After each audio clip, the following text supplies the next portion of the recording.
Predpokladám, že všetci ste boli na nejakých prezentáciách, na nejakých školeniach a predpokladám, že niektoré z nich neboli práve najlepšie a potom na druhej strane niektoré boli možno veľmi dobré a vás oslovili. Takže tak podľa mňa budeme mať veľa priestoru aj na nejakú diskusiu. Pozrieme sa na nejaké tie základy online prezentácií a potom v stredu sa pozrieme aj na to v podstate nejakú praktickú stránku, ako organizovať teda tie prezentácie alebo teda ako aj nejaké konkrétne príklady v podstate nejakých online stretnutiach. A na záver budeme teda zhrnutie. Takže na úvod by som sa možno vás opýtala, že kedy ste naposledy videli nejakú dobrú prezentáciu a čím bola výnimočná? Videli alebo sa zúčastnili?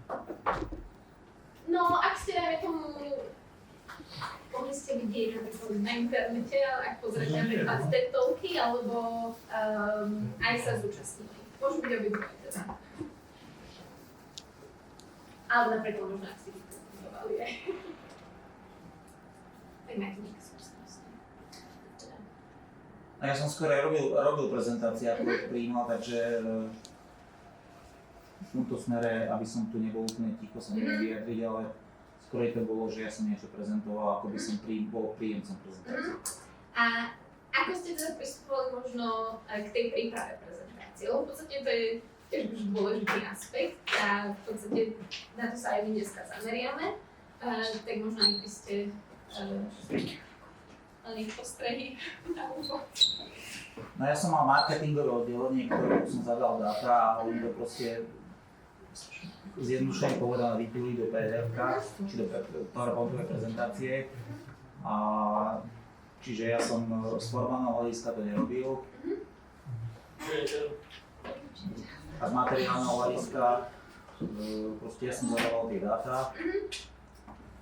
Takže ste v podstate, vy ste akby poskytovali input do tých prezentácií. Ja som poskytoval input, Áno. ale som aj tie prezentácie potom stalo sa, že som ich proste aj riešil, že som ich sám prezentoval. Aj keď väčšinou sa to proste vždy popozeralo. Ale väčšina to bolo o tom, že som skôr to odosielal, ako keby som niečo proste aj vyhnal. Dobre.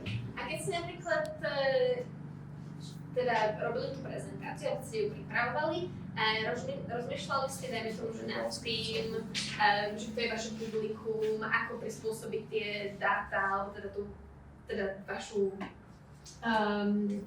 dajme tomu, ideu, alebo čo ste teda chceli odkomunikovať, ako teda to prispôsobiť tomu publiku, aby to čo najjednoduchšie vedeli prijať? No, tak na to bol skôr proste ten marketingový tým, ktorý to proste ktorý to, čo som ja obsahovo podal, sa snažil nejako predať.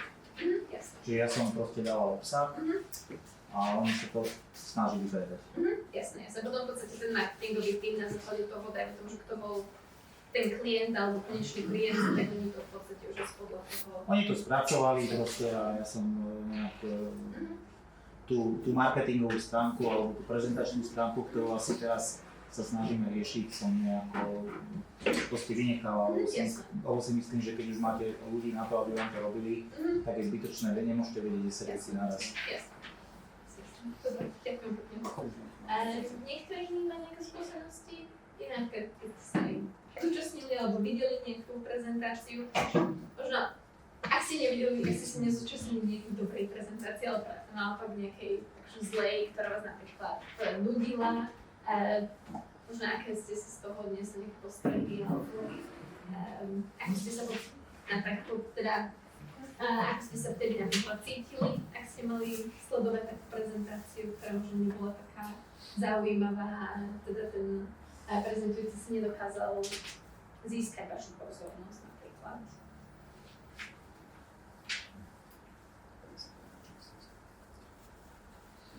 Tak pokiaľ to nerobíte vyslovene ako nejaká samostatne zárobkovo činná osoba, robíte to v rámci nejakého výkonu činnosti, či už ako freelancer, kontraktor, neviem čo, a keď vás to nudí, tak ako, asi si to proste musíte vypočuť, pozrieť a proste potom si z toho robíte vlastný záver. Ale som ticho. Nechom si, kľudne môžete. Áno. Ja som tiež viac menej to z tej inej stránky mal, že veľa rokov som prednášal vlastne domácej a zahraničnej, vlastne tá klientela, alebo teda auditoria. A snažil som sa zapájať do toho aj statické prezentácie, aj dynamické a doplňať to samozrejme tým prejavom, tým textom z praxe, aby to nebola len suchá teória. A veľmi dôležité sú také vsúky, ktoré, keď už je to monotónna téma, aby trošku to prebralo, či už je dôležitý možno aj troška humoru alebo niečo a nabudiť to auditorium. No a keď ste sa pýtali na to, že čo zaujalo, tak bol som raz na takom školení, na prezentácii, sa týkalo Excelu. No a sedelo nás tam asi 40, každý mal pred sebou monitor, počítač a ten prednášajúci napriek tomu, že to mal byť kurz pre začiatočníkov s týmto programom, tak išiel veľmi rýchlo. Bol tam nejaký model matematický a trebalo dospieť k nejakému záverečnému grafu. Začínali sme okolo nejakej 8 a o 9 už som stál na zastávke. To sa nemalo stíhať. Ale nebol som sám. To sa stratilo, ani tam sa zvrátiť už nebolo, takže nebolo to dobre nastavené. Takže v podstate možno tam sa stalo práve to, že ten prezentujúci si neuvedomil, že v podstate kto jeho publikum bude. A aj keď to malo byť tam už nejaký kurz pre začiatočníkov, tak tým, že on už má tie znalosti, tak chcela si predať nejaké zaujímavé modely alebo niečo také, že naozaj vyšperkované. A teda si naozaj neuvedomil, že to jeho publikum to nedokáže, to môže tak rýchlo pochopiť a teda, že nebude mať na konci teda z toho nič. Takže to je presne v podstate to, že je dôležité si uvedomiť naozaj, že ak teda máte možnosť si zistiť, že kto je vaše publikum, komu budete prezentovať, tak si nejak porozmýšľať nad tým, že čo títo ľudia vedia, ako rýchlo sa dajme tomu dokážu učiť, aké majú napríklad počítačové zručnosti, či vôbec vedia rýchlo písať na počítači, ak treba teda nejaké napríklad kódy písať, alebo v Exceli nejaké vzorce. Alebo teda ak napríklad niekto prezentuje napríklad na akademickej pôde, tak pravdepodobne jeho poslucháči už majú tomu nejakú znalosť v danom obore a teda už potom môže ísť do nejakých technickejších záležitostí, ktoré teda to potom to publikum ľahšie pochopí.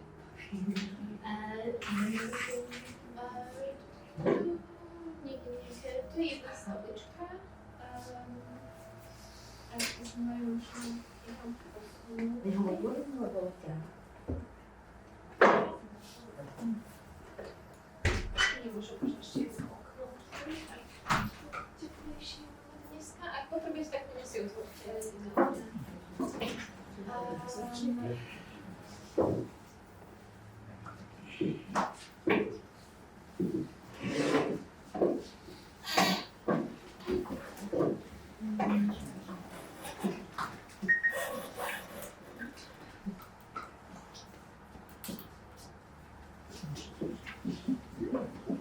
Ešte prepáčte, potom jedna otázka na upresnenie, ak som niečo nepostrel v podkladoch, tak sa ospravedlňujem, ale pokiaľ sa tu bavíme o prezentáciách, bavíme sa o nejakej marketingovej prezentácii alebo odbornej prezentácii, či proste... Všeobecne v podstate. Dobre. Ako to marketingové, to je už potom, by som povedala, že také, že vyšperkovanie a tam naozaj musíte vedieť, že kto je váš klient. Lebo napríklad ja mám nejaké skúsenosti aj zo súkromného sektora z konzultačnej firmy, kde v podstate tiež máme nejaký marketingový tím, ktorý napríklad máme nejakú prezentáciu pre nejakého klienta napríklad a chceme to naozaj špecificky pre nich nejak upraviť, tak jednoducho to je potom tá úloha naozaj toho marketingového tímu, aby dajme tomu, že prispôsobili či už náš branding, akože naše logo a všetko tieto formality, ako potom, aby to bolo aj v súlade s tým, aké má v podstate klient očakávania. Ale môžeme sa v podstate, dajme tomu stredu pozrieť aj možno nejak tak bližšie na tú... Uvidíme, koľko budeme času. Ale v podstate, čo som chcela predtým povedať, bolo možno z mojej vlastnej skúsenosti, Niektoré, možno začnem takým príkladom, ako nie úplne najlepšie prezentácie, alebo teda, ktoré som sa zúčastnila. Bol to zhodou okolností nositeľ Nobelovej ceny za ekonómiu. A práve akože malo som veľmi vysoké očakávania, lebo keď sa zúčastníte takéto prednášky, tak si myslíte, že to bude wow, že sa toho veľmi veľa dozviete. A naopak som sa nedozvedela skoro nič, bolo to veľmi technické. Tento nositeľ Nobelovej ceny nemal dokonca ani žiadnu prezentáciu a taktiež si niekde neuvedomil, že nie sme úplne také to technické publikum. A pamätám si, že nám to hovorilo o nejakých modeloch, vzorcoch a teda bolo to pre nás veľmi abstraktné. A keď myšlienka celého jeho výskumu bola veľmi zaujímavá. Koniec koncov, keď sme v podstate nemali napríklad niečo vizuálne, niečoho by sme sa mohli odraziť, tak to bolo pre nás naozaj veľmi ťažké pochopiť a koniec koncov sme po hodine tejto prednášky nemali skoro z toho nič. Tak ale možno, že mu nepovedali, kto príde na tú prednášku, no? No, mohlo sa stať presne to, že možno on sa neinformoval o tom, že kto bude z publikum, či sú v podstate na akej sú úrovni, dajme tomu v danej oblasti, či majú nejaké tie technické znalosti. Ale často sa môže napríklad stať, že takíto ľudia, ktorí sú veľkí výskumníci v nejakom obore alebo veľkí experti v nejakom obore, tak v podstate sú veľmi nadšení z toho, čo robia. A často chcú možno predať čo najviac svojich znalostí teda svojmu publiku a práve preto si možno niekedy nedokážu ani uvedomiť, že ako zjednodušiť vlastne prezentáciu alebo teda informácie pre svoje publikum. To teda to je publikum mohlo ľahko prijať. Často to môže byť možno problém možno tej staršej generácie, dajme tomu, ktorá nejak úplne nerada využíva aj počítačové techniky a povedia si, že veď viem o tomto nejakom výskume dosť veľa, tak však môžem im povedať, majú potom nejaké články, môžu si ich prečítať, ale napríklad my sme dopredu nevedeli, že máme znaštudovať nejaký článok, čiže my sme tiež neboli informovaní a teda možno aj ten prednášajúci tiež teda nemal alebo sa nezaujímal možno úplne o tie informácie, kto bude vlastne jeho publikum.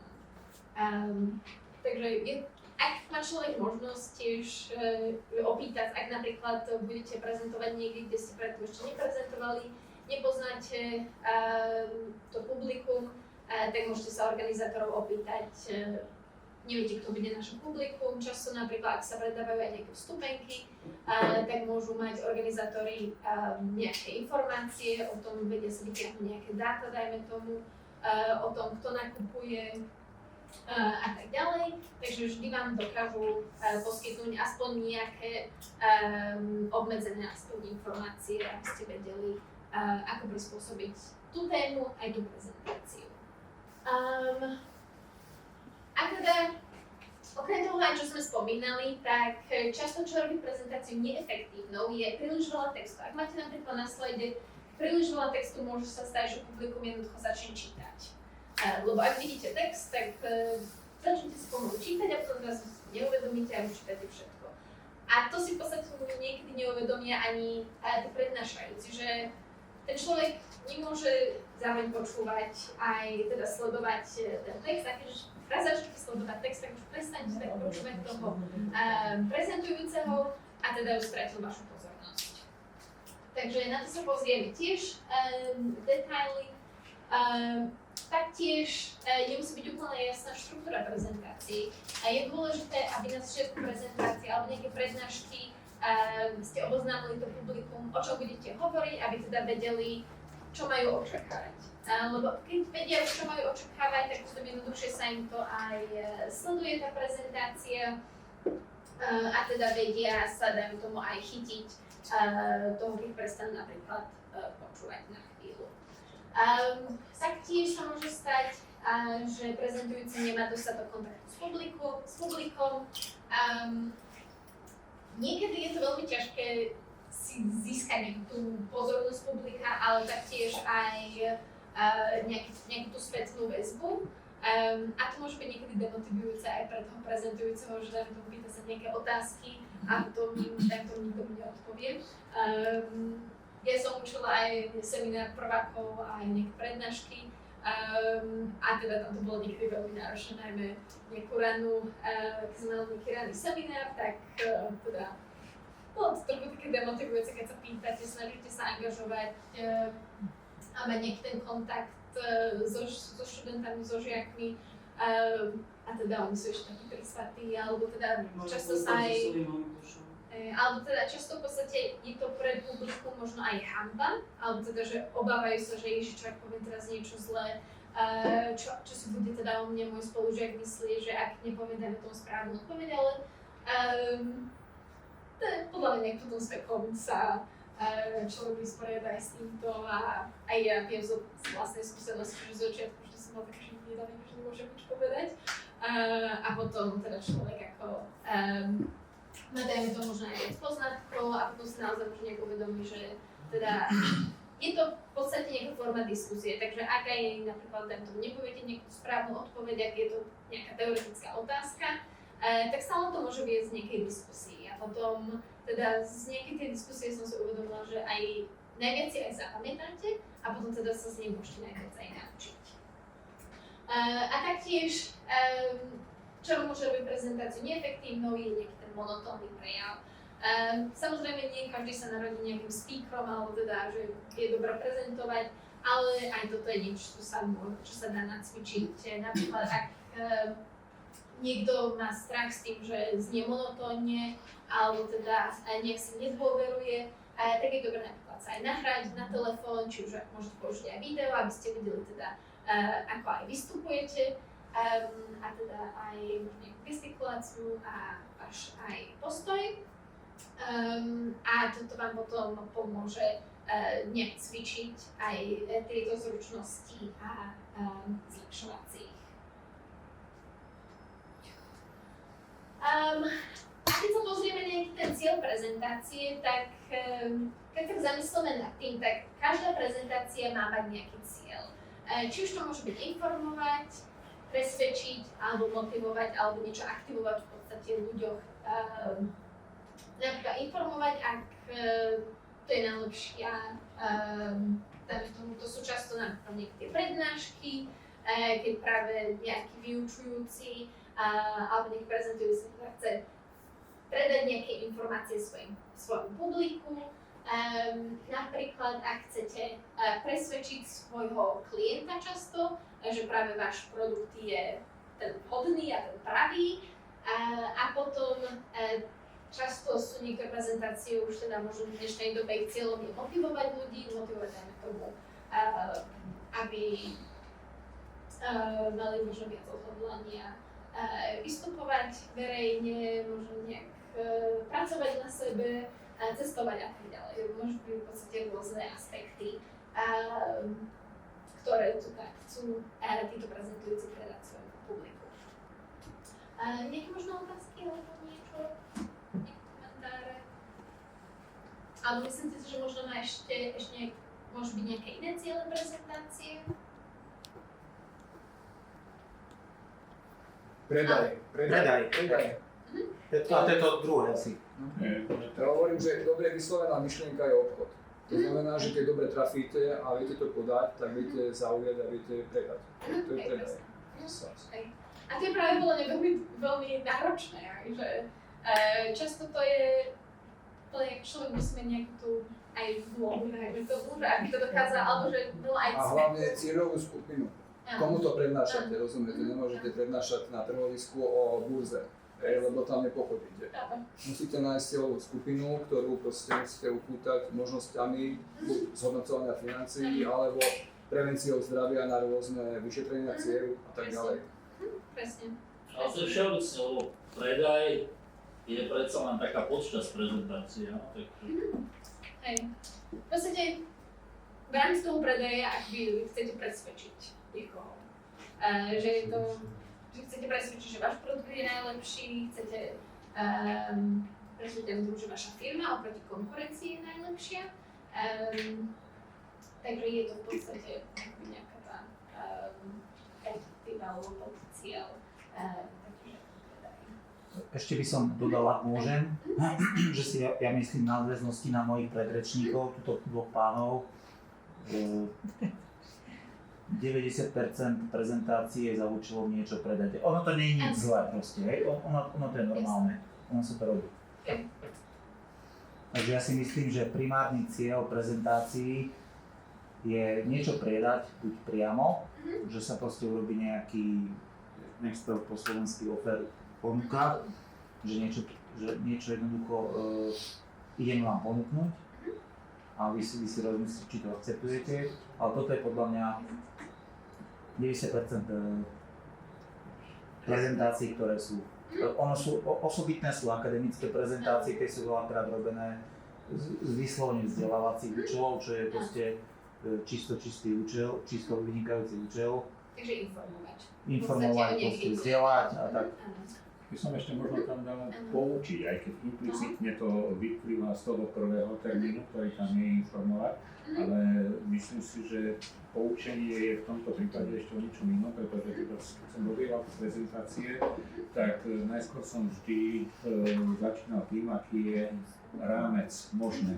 To znamená právny rámec, kedy je to všetko ešte legálne v poriadku, a potom čo je teória, čo je prax, čo nekoreluje, čo nie je možné urobiť v tej praxi podľa toho, aký je rámec, a opačne.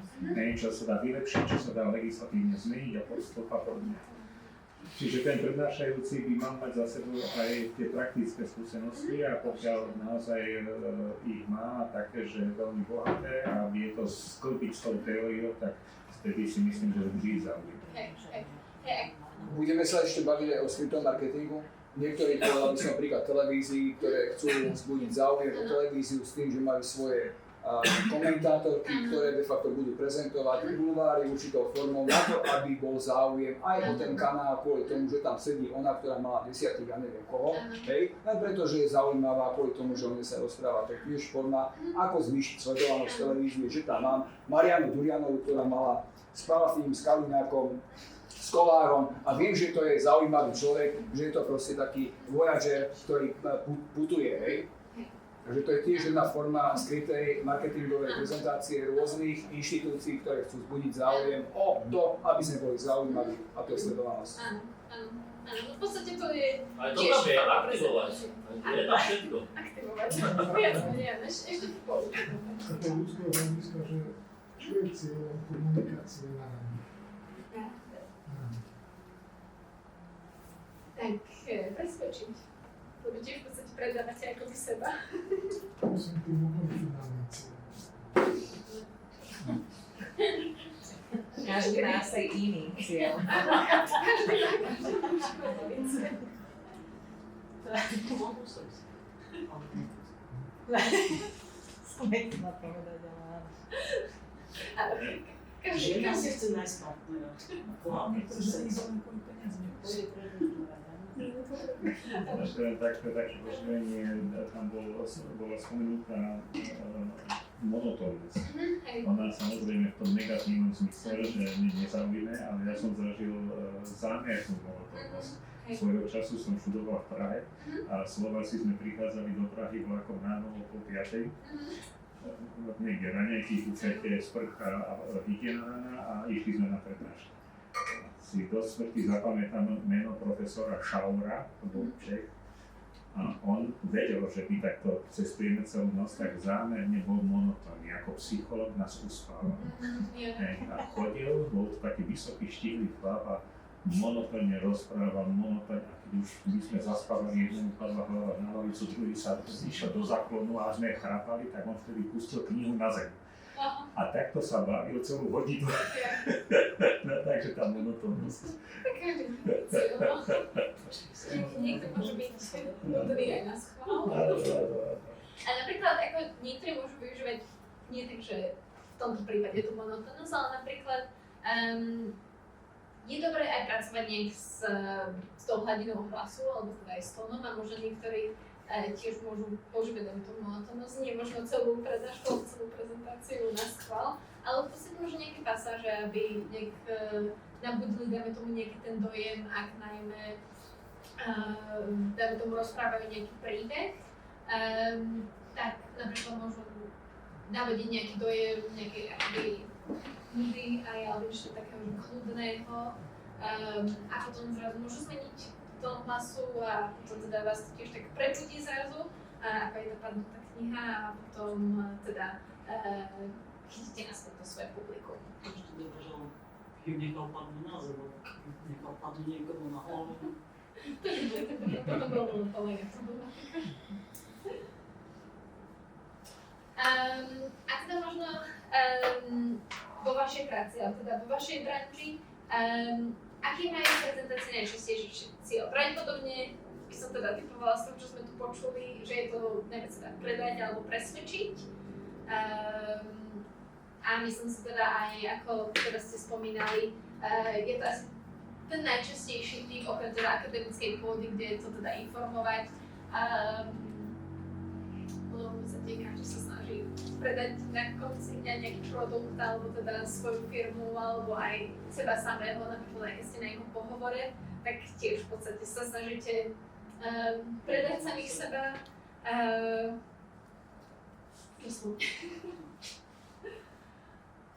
Takže aj dá sa to povedať, že tieto elementy, alebo teda tieto poznatky sa nemusia aplikovať iba teda na nejakú prezentáciu, ale teda je to aj akékoľvek zájem to má interakcie. Ak máte nejaký cieľ, napríklad ste na nejakom networkingovom evente a chcete sa teda stretnúť s nejakými novými ľuďmi, tak často teda tiež akoby chcete presvedčiť tých ľudí, že ste práve nejaký zaujímavý kontakt, aby ste teda nadviazali nejaké nové kontakty alebo rozšírili si nejaký ten network v budúcnosti.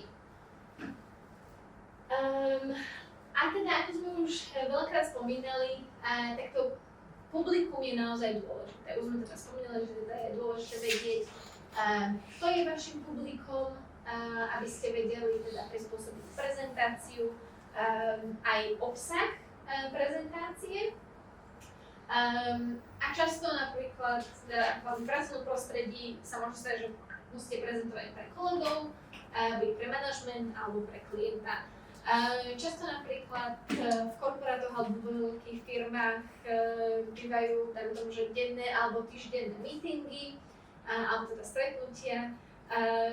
Často sa teda volajú aj stand-upy v korporátoch, kedy musíte nejak informovať svoj tím o tom, na čom pracujete,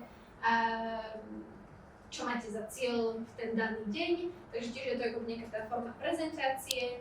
Potom na druhej strane môžete mať napríklad nejaké stretnutia so svojimi vedúcimi, svojimi nadriadenými, teda s manažmentom, kde taktiež musíte informovať o tom, na čom pracujete, ale potom tam už pravdepodobne prispôsobíte inak ten jazyk. Či už aj tie informácie, ktoré by ste im predávali, prispôsobíte, ale taktiež aj spôsob, akým teda tie informácie odkomunikujete. Na ďalšej strane, ak prezentujete napríklad pre klienta, tak tiež teda pre klienta by ste mali iné informácie ako interne v rámci firmy.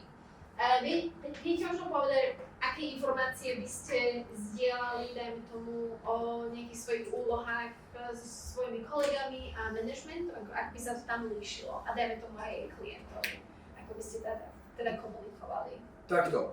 S kolegami o budovaní stratégie predaja, zvýšenie obratu a tak ďalej. Proste technická záležitosť, aby firma prosperovala. A s klientom zase, ako ho dostať do toho, aby bol môj klient. A dajme tomu, ako by sa to líšilo, ako by sa líšila interne tá komunikácia medzi kolegami a manažmentom, že dajme tomu vašimi nadriadenými. No manažmentu treba teda nejak to slušne poviesť a tak štatistiky, ukazovatele, proste referencie, proste taký podriezavý, slušne to proste dať im víziu zisku a pozitívneho smerovania firmy, aby som mal podporu z ich strany, keď niečo potrebujem riešiť. Takže musí to byť vždy o pozitívnych číslach a s výhľadom do budúcna, aby to malo proste ten rast rastol. Hej. Alebo kolegov, Skrátka, hovoriť robíte hodiny. manažmentu, čo sme urobili.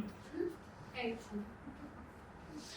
Alebo ešte smerom hore obsah a forma pre rozhodovanie a smerom dole ako rozložiť to rozhodnúť. Áno. Poďme s kolegami ešte určite, ako teda bolo spomenuté, nech diskutovať o stratégii,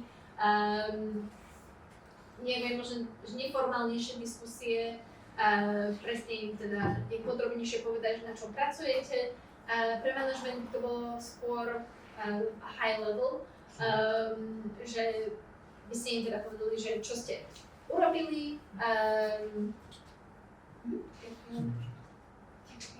a teda aké boli vaše možno ciele, či ste ich naplnili a do budúcnosti teda aké máte ešte iné úlohy, na ktorých budete najbližšie dňoch pracovať, aby teda ten manažment vedel, že teda či všetci pracujú na čom majú, či sú nejaké zádrhy, lebo teda často sa môže stať, že aj keď niečo plánujete, tak nie vždy všetko ide podľa plánu a teda potom sa ad hoc musia riešiť nejaké problémy, čo je samozrejme normálne. Ale teda manažment by tiež mal byť o tom informovaný, aby teda vedeli možno oni komunikovať klientovi, dajme tomu, že budú nejaké zdržania, dajme tomu, že tie ciele nebudú úplne naplnené tak, ako sa predpokladalo, alebo že teda musia byť naplnené nejakým iným spôsobom. A klientovi teda by sme komunikovali presne ako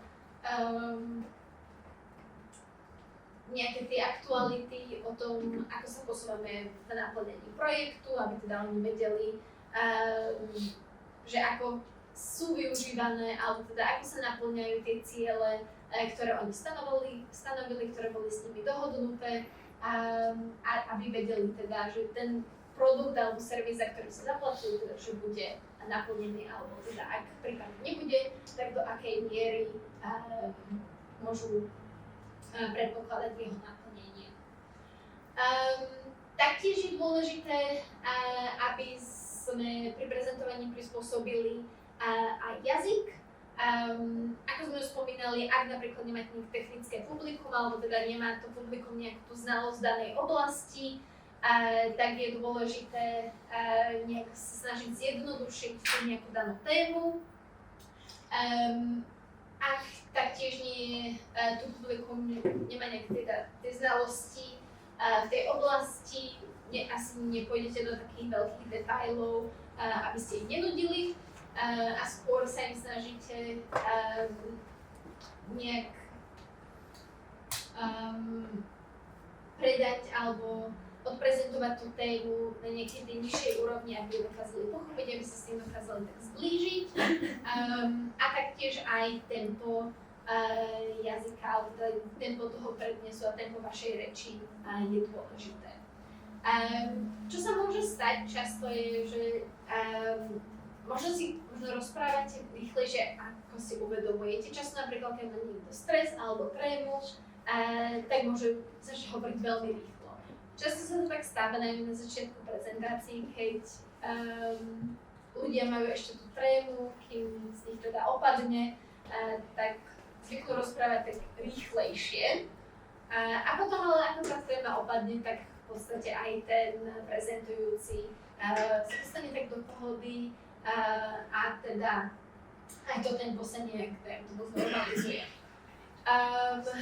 A možno tu sa môžeme zastaviť a porozmýšľať nad tým, že čo je pre toho prezentujúceho, dajme tomu, najnáročnejšie pri prezentovaní alebo pri verejnom vystupovaní. Najnáročnejšie je získať si dôveru tých ľudí, ktorým rozprávam to, čo rozprávam. Dôležité je do toho celého prejavu zakomponovať nejaké story zo života, aby si vedeli de facto vizualizovať určitý príbeh proste toho celého systému a proste získať si dôveru, aby ma tí, čo počúvajú, aby mi verili, že čo im podávam. Takže tá dôvera je veľmi dôležitá. Proste radosť z toho, že mám pred sebou človeka, ktorý mi dáva myšlienku a chce ma na dostať. No a tiež byť pripravený na otázky, lebo to musí mať veľkú kapacitu ten prednášajúci a otestovať si to, lebo musí vedieť zareagovať. Áno. A napríklad niekedy neviete predpokladať, aké všetky otázky teda vám budú kladené. A často to môžu byť práve jednoduché otázky, ktoré sa týkajú témy. Ale napríklad z mojej skúsenosti, keď som učila, keď som mala prvé tie prednášky a semináre, tak som sa veľmi bála toho, že sa ma opýtajú študenti niečo, na čo nebudem vedieť odpovedať, lebo nie ste chodiaca encyklopédia, tiež neviete všetko. A niekedy študenti môžu mať fantáziu veľkú a môžu niečo vidieť na internete, môžu niečo sa dopočuť od niekoho a potom ich to zaujíma, teda sa vás budú pýtať. Ja som konkrétne učila financie, takže tam niektorí študenti mali otázky ohľadom investovania a tak ďalej. A samozrejme, nie vždy musíte vedieť, ako odpovedať.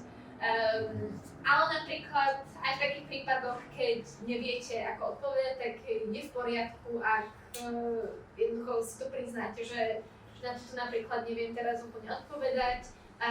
Zastavte sa za mnou, dajme to po prednáške a môžeme to prediskutovať, alebo vo prípade môžete si vypýtať e-mailovú adresu a potom im sa jednoducho dohodnete, že dobre, ozvem sa vám, že musím si toto naštudovať, že nie som úplne v podstate, možno si aj priznať, že dobre, nie som úplný expert tejto oblasti, že dajte mi pár dní a ja sa vám teda vrátim k vám vrátim s nejakou odpovedou. Je to úplne v poriadku a často si podľa mňa prezentujúci aj myslia, že Ježiš, toto nemôžem povedať, že čo si o mne budú teda myslieť, že nie som až kredibilný.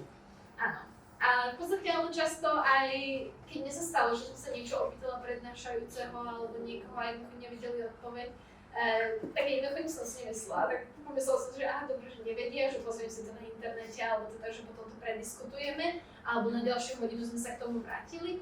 A to je presne v podstate to mentálne aj nastavenie, že ľudia akože sa často boja, je to veľmi jednoduché povedané, že nebojte sa, že nikto si nič nebude myslieť, lebo v hlave to má človek inak nastavené. A potom je to jedine možno tá skúsenosť naozaj, že jednoducho párkrát, keď si už vyskúšate, že poviete, že dobre, že neviem, že odpoviem vám neskôr, alebo teda predebatujeme to ďalšiu hodinu. Tak potom si už zvyknete a potom je to už úplne normálne, alebo teda treba si to skúšať a potom, keď už sa stanete dajme tomu aj expertom v nejakej oblasti, tak potom samozrejme je to jednoduchšie, lebo potom viete odpovedať na všetko, alebo teda skoro na všetko, lebo v podstate často napríklad v nejakých podcastoch, keď som počúvala s nejakými majiteľmi firiem, tak oni tiež často napríklad nepoznajú všetky odpovede a práve oni hovorili, že majú oni najradšej, keď oni majú možnosť sa pýtať aj ľudí, že na veci, ktoré v podstate, na ktoré oni nepoznajú odpoveď. Takže áno. Prepáčte, že tu zase vstupujem pani lektorka ešte k tej otázke, že čo urobiť, keď dostanem otázku, na ktorú nepoznám odpovede. Ja si myslím, že proste, že vy ste finančníčka v nejakom odbore, asi sa vás nikto nepýta a niečo úplne proste mimo, hej, na veterínu alebo neviem čo. Že veľakrát, či nie je lepšie s prepáčením streliť do bozdy a tvariť sa múdro. Hlavne keď si zhodnotím, že proste je to nulová odpovednosť. Hej, ako závisí to od toho, že akože mne by to napríklad nedalo, že kebyže ja akože, že sa strelím, alebo že teda poviem niečo, že nejakú blbosť, ako samozrejme. Nemusí to byť blbosť, ale proste, ale prvý názor nie ste si úplne že istí. Ako, napríklad, čo sa mne stalo, bolo, že dajme tu, že nevidela som úplne presne tú odpoveď na nejakú danú otázku, tak v podstate dala som im tú odpoveď, na tú časť odpoveď, na ktorú som mala informácie. Takže v podstate čiastočne som to zodpovedala, ale potom som si otázku zapísala a ďalšiu hodinu sme sa k tomu vrátili. Ak nemáte možnosť možno stretnúť sa s tým publikom druhýkrát, tak môžete možno povedať alebo zodpovedať nejakú tú otázku, ale aspoň by som možno k nej aj teda tej odpovedi aj doplnila, že alebo možno ich informovala o tom, že nie ste si úplne 100% istí, akože nejako... Áno, však poviem, že môj názor je taký, že toto, ale nemusí to byť tak. Áno. Lebo niekedy sa mi zdá byť lepšie proste niečo povedať, pokiaľ to nie je naozaj, že úplne akože nejaká hlúposť, ako povedať, že neviem a pozriem si. Len ide o jednu vec, aby sme si neznižili ako prednášajúci rating pri poslucháčoch tým, že povieme sprosto. Rozumiete, že proste máte pred sebou ľudí, ktorí vás žerú a zrazu vy poviete blbosť a tým pádom stratíte proste tú hodnotu toho lektora, ktorý ich má upútať. Presne. Dostanete výsmech. Ako závisí to, ako poznáte, dajme tomu aj svoje publikum, že ak, dajme tomu, viete, kto je vaše publikum a dajme tomu, že vaša kredibilita tým nemôže úplne klesnúť, dajme tomu, ak poviete, že akože nesprávnu odpoveď, ale predpokladám, že narážate aj vy na to, že tá odpoveď nebola úplne že nesprávna, ale dajme tomu, že by bola neúplná. Mal by byť podľa mňa diplomatom, ten prednášajúci, aby vedel tú otázku, ktorú nevie zodpovedať, posunúť do bodu, aby nevyzeral ako, že sa znižil. Áno. Ďakujem. To je dobrý prístup, že snaží sa to nejak diplomaticky zabaliť tú otázku, alebo teda tú odpoveď, ak viete. Ak nie, tak jednoducho, ak viete nejak čiastočne zodpovedať a povedať, že sa k tomu vrátite, alebo že potom to môžete prediskutovať. Alebo napríklad, ak máte nejakú prestávku počas tej prednášky prezentácie, tak počas tej prestávky si v podstate tie informácie môžete dohľadať alebo premýšľať nad tým a potom v podstate po prestávke sa viete k tomu vrátiť a doplniť. Často niekedy sa môže stať napríklad, že vám niečo len vypadne v tom danom momente a vám to napadne počas tej prezentácie, tak potom sa k tomu tiež môžete ešte vrátiť, že v podstate pozastavíte sa, poviete, aha, to mi napadlo, vráťme sa k tej otázke. A je to podľa mňa úplne normálne a je to tiež úplne ľudské, že človek môže zabudnúť a potom sa vráti k niečomu. A keď sa ešte vrátime k tomu, čo je pre vás možno nekomfortné, keď si predstavíte, že dajme tomu, predstavte si, že je dobré, že v stredu, že budeme prezentovať. Čo vám prejde hlavou? Každý individuálne bude prezentovať niečo, alebo budeme prezentovať niečo konkrétne? Bude to niečo konkrétne, ale nebudete vedieť, čo to je. Bude to v podstate akoby nejaká úloha na improvizáciu. Lebo improvizácia je tiež dôležitou súčasťou prezentovania. Takto, je tu 20 ľudí, ktorí každý má nejaké skúsenosti zo života.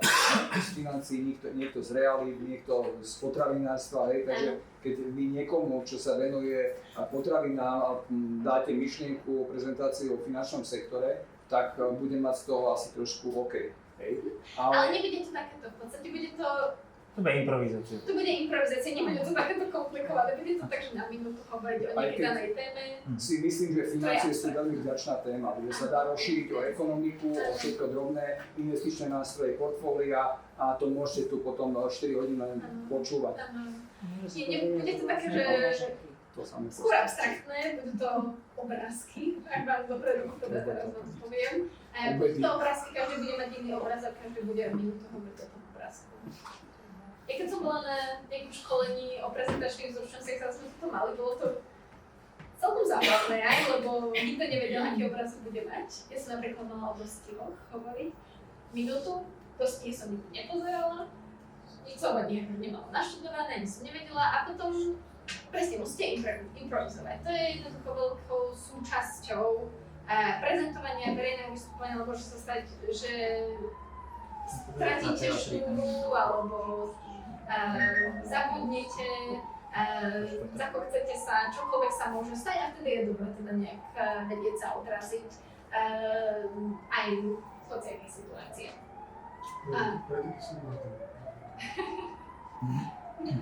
Môže to byť prekažka napríklad. A v hociakej situácii, no v prezentovaní sa vám môže teda nejak aj zísť, že nejak takýto znalosť.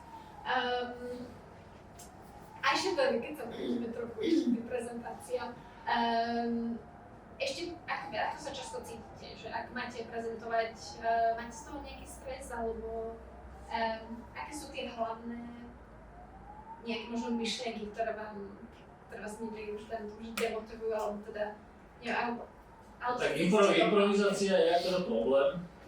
Lebo to už človek ako musí to mať trochu zažité a nacvičené ako keby, ale na druhú stranu niečo toho človeka baví, tak si to rád pripraví a bude excelovať. No? Takže tam je veľký rozdiel, ak si povedali, že postavíte niekoho k obrázku a teraz bez prípravy začni, tak to z toho tam môže byť trochu stres.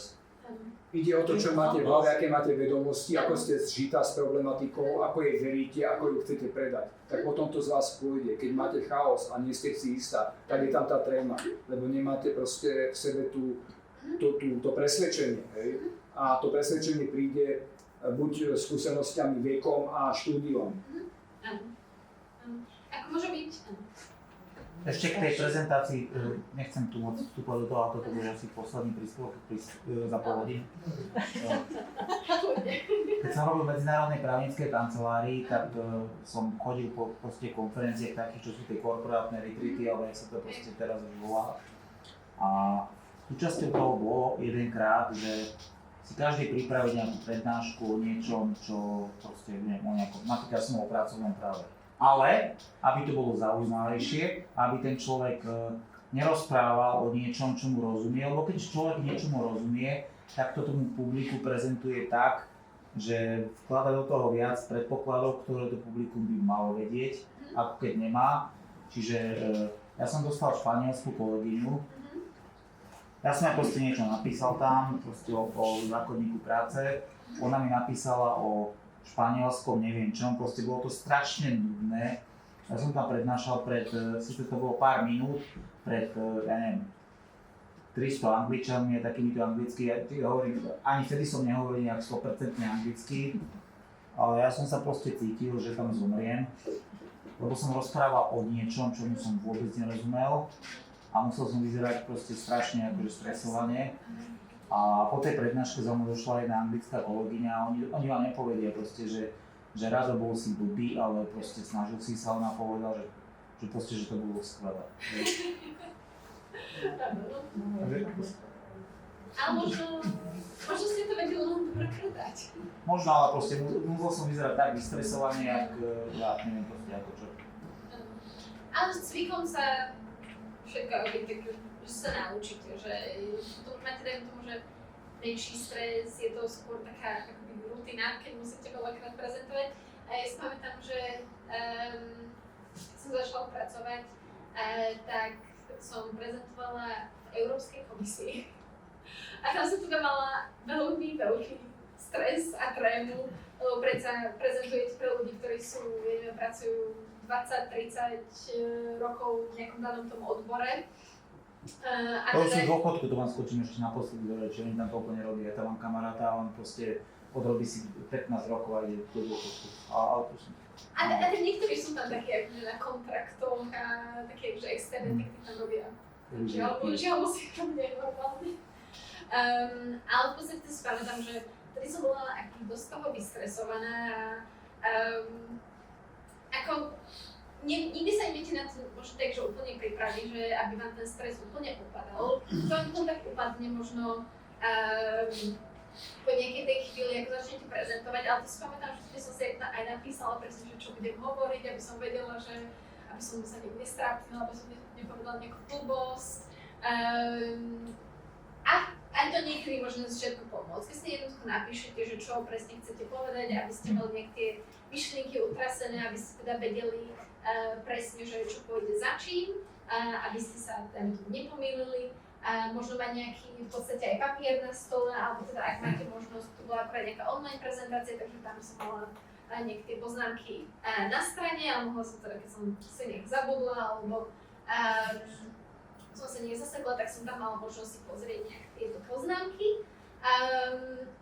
Ale v podstate, čo je dôležité, že aj keď z začiatku v podstate takto začnete s nejakou, dajme tomu, dlhšou prípravou, tak potom, keď už budete mať vyššie sebavedomie v nejakej tej danej oblasti, tak to už bude jednoduchšie. Potom, keď už som prezentovala na konferenciách a tak ďalej, tak potom to už išlo jednoduchšie, lebo už dajme tomu, že aj viete, že kto je vaše publikum, dajme tomu, že už sa poznáte s niektorými ľuďmi, je to predsa potom jednoduchšie, je to potom taká priateľskejšia atmosféra aj, a potom, keď už vy máte sebavedomie aj ohľadom tých informácií, ktoré chcete prezentovať, tak potom samozrejme všetko ide jednoduchšie. Často napríklad sa hovorí, že predtým ako idete prezentovať a máte dajme tomu nejakú trému, niektorí odporúčajú robiť nejaké dýchové cvičenia, napríklad nadýchnúť sa na 5, zadržať na chvíľu a vydýchnúť sa potom na 5. Mne to osobne až tak nepomáha, ale niektorým ľuďom to môže pomôcť. Sú takí, čo si dajú risku, Pošudzovať sa to volá. opadne stres a už im to ide proste. Ale nezrúbať sa. Asi niekedy v pracovnom prostredí to nemáte pravda. Áno. Ináč keď môžem, tak vlastne dnešné deti, tak oni už aj na základnej, aj na strednej, oni stále musia robiť nejaké prezentácie. A si to vlastne pri tabuli, si to spraviť, tú všetko obrázky a nejaké texty a potom sa to vlastne musí naučiť a musí to vedieť odprezentovať. Takže oni to majú lepšie, my čo sme tu, tak sme to není Oni sa učia už na školách, no. Áno. Spomíname na ulici Múra Kaplanská, značka. Áno, hovorím. Už tam iba na SMPčku vstúpia na tam ľudia prednášali tam, ako učila to. Nejakú druhú nevydržala, myšlenka to bola výborná. Áno. Takže takýto ten public speaking, alebo teda to verejné vystupovanie sa stáva akoby dôležitejším a dôležitejším, lebo napríklad veľa ľudí zamestnaných a teda veľa mladých ľudí pravdepodobne si hľadá prácu aj v korporátoch, alebo teda týchto medzinárodných firmách a tam naozaj, aby človek sa dokázal nejak predať, aj keď už má niektoré tu majú tú konkurenciu zo zahraničia, alebo chce uspieť v medzinárodnom prostredí, tak je naozaj dôležité, aby teda ľudia vedeli nech sebavedomejšie vystupovať, vedeli odprezentovať nejaké informácie, čo sa napríklad môže stať, že aj juniornejší zamestnanci musia prezentovať dáme tomu pred klientom a teda to už je akoby dôležitejšia prezentácia, lebo predsa ide o to, aby ste predali nejakú tú svoju službu alebo nejaký ten produkt, keďže od toho potom teda... Jednou vetou, show must go on. Takže je to naozaj dôležité a je dobré teda aj vidieť, že nech možno tí mladší ľudia teraz sú k tomu vedení od možno nejakého skoršieho veku. Ja si pamätám, keď som bola na základnej a na strednej škole, tak tiež som mala také prezentácie, ale to bolo skôr také, že robili sme prezentáciu, potom často to bolo ešte také, že veľa textu na slajde, aby sme sa vedeli teda od toho odpichnúť, aby sme to vedeli prečítať, že nebolo to úplne, že tí učiteľi nás úplne neviedli k tomu, že k tomu prednesu a že ako to teda predniesť tú prezentáciu. Skôr to bolo také, že urobte si prezentáciu, nájdete si nejaké informácie, naštudujte si to a potom to teda obratkajte. My sme na tom horšie, my sme to To tak po generáciách sa to potom mení postupne ako... Ale teda je to Tam ja dôležité. si pamätám, tam je taký pomocný slajd, kde si človek môže napísať všetky tie poznámky Áno. a môže to v podstate nejako skoro. Napríklad tuto, ako vidíte, že tuto v podstate máte teda možnosť, že tuto, ak by som mala poznámky, tak teda tuto by sa vyzobrazili. A teda tam by ste vedeli si, dajme tomu, napísať nejaký text, dajme tomu aj nejaké možno pomocné body, aby ste sa vedeli odraziť. Nie je možno úplne si písať skript, lebo potom napríklad, keď prezentujete, tak musela by som v podstate toto si to čítať a teda potom to publikum akoby nejak ignorujete. Ale je to veľmi nápomocné, keď máte napríklad online prezentáciu. Lebo v podstate, keď máte online prezentáciu, na ten počítač sa aj tak pozeráte. Takže síce niekedy vidie potom, že vám tam ubehnú tie oči a že vám tam tak skenujú ten text. Ale to sa môže stať, to môže byť ako aj prirodzene, že čítate si, ale teda pozeráte sa aj na takýchto pár bodov a teda môže to byť aj z toho, že je to predsa nejaká obrazovka a teda tie oči vám tam behajú po obrazovke. Ale je to určite nápomocné. Ak v podstate, dajme tomu, ak by ste mali väčší monitor, tak je to potom aj jednoduchšie a potom aj lepšie vidíte, dajme tomu aj ten text. Tu si viete, myslím si, že prispôsobiť aj teda veľkosť toho písma, ale potom znova, ak by ste tam mali príliš veľa textu, tak si to musíte posúvať. Ale je to určite dobrá pomôcka, že takto to mať rozdelené a vedieť o tom, že vaše publikum môže vidieť niečo a potom vy máte v podstate akoby nejaký taký menší ťahák. Taktiež, čo sa vám ukazuje na počítači, je aj nejaký ten časovač a taktiež aj vidíte, že aká je vaša nasledujúca snímka.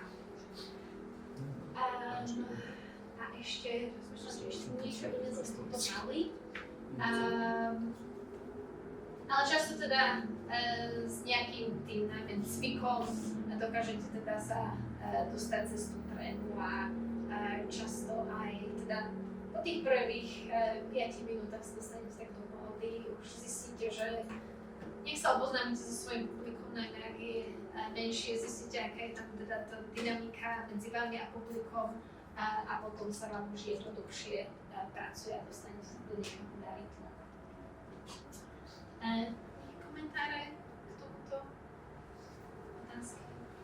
K tej strede, k tej improvizácii. Tá improvizácia je predovšetkým o fantázii, o predstavivosti a Ducha prítomnosti, no, lebo Aj výrečnosť. a výrečnosť.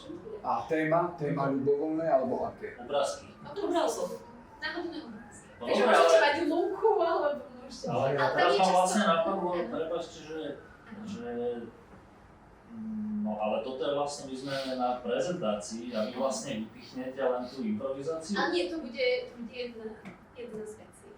Lebo áno, lebo ma napadlo, že napríklad niekto nemusí zareagovať pri tom obrázku, lebo však kto zareaguje hneď a urobí tam krásny predslov.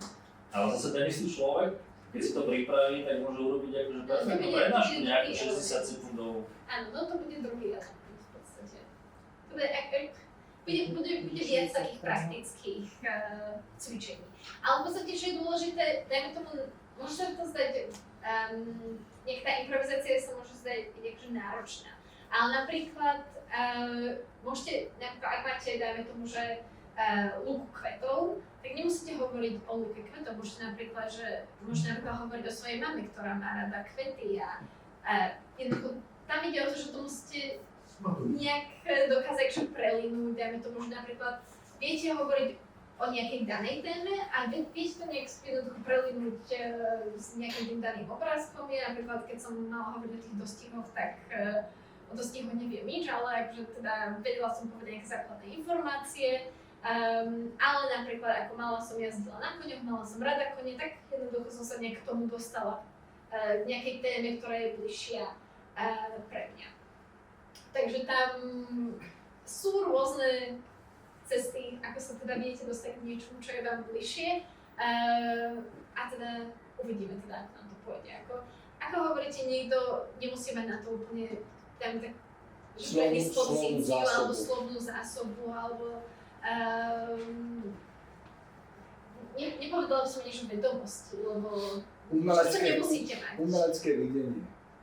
Napríklad, keď chcete lúku s trávou, kvetmi, tak niekto povie, že to je tráva a niekto povie, že to je strašne krásna lúka plných kvetov. Ale tak si to ten človek vie aj prispôsobiť, že napríklad niekto tam vidí trávu, tak nemôže povedať, že je to treba pokosiť, alebo teda, že môže o kosačkách hovoriť, alebo o žatve, alebo o pesticídoch, alebo Alebo o tráve.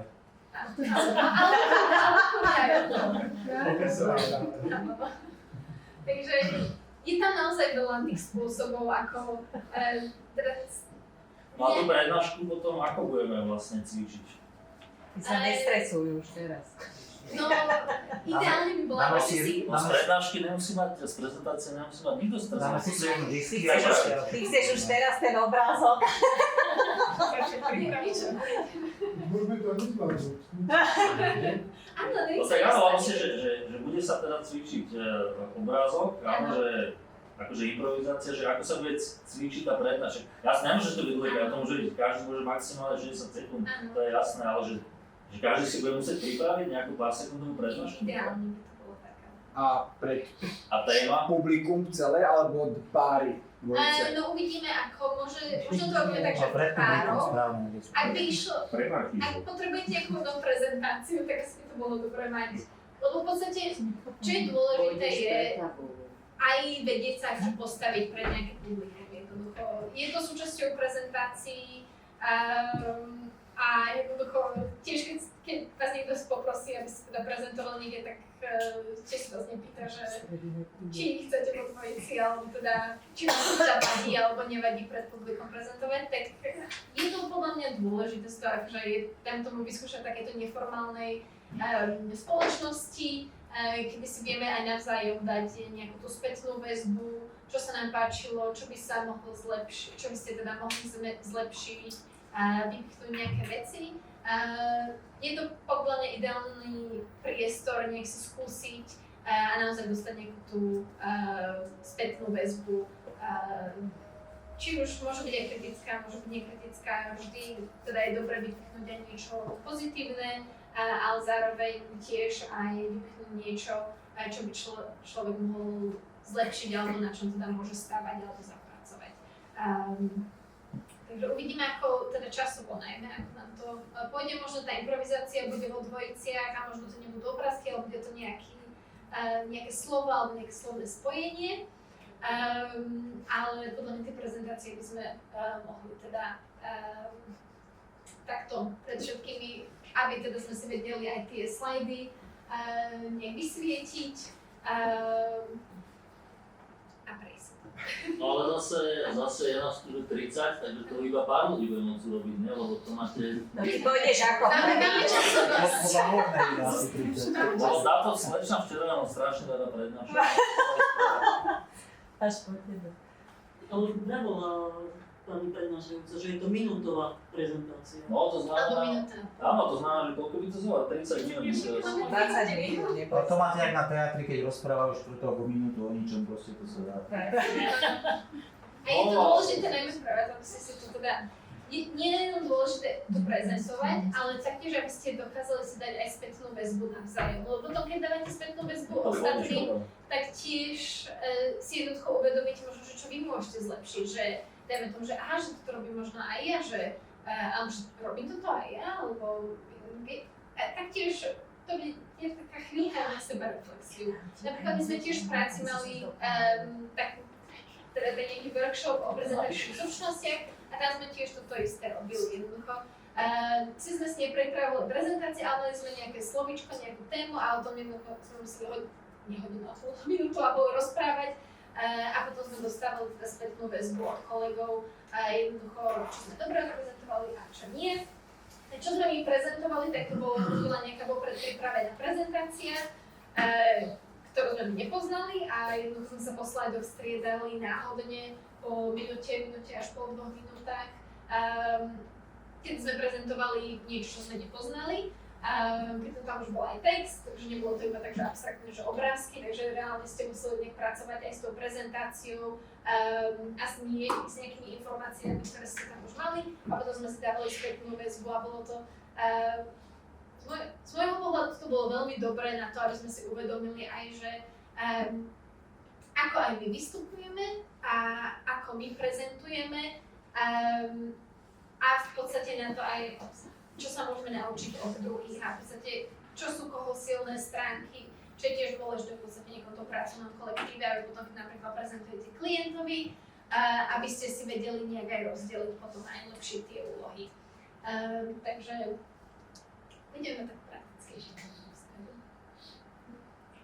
Samozrejme, ak nebudeme nikoho nútiť, ale je to podľa mňa aj pre váš benefit mať takto možnosť si už vyskúšať prezentovať.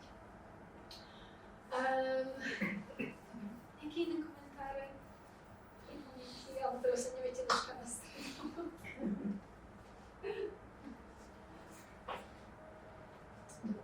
Ak budete nejakékoľvek otázky, tak chodíme potom ešte poslať aj mail a teda ja sa budem snažiť čo najskôr odpovedať.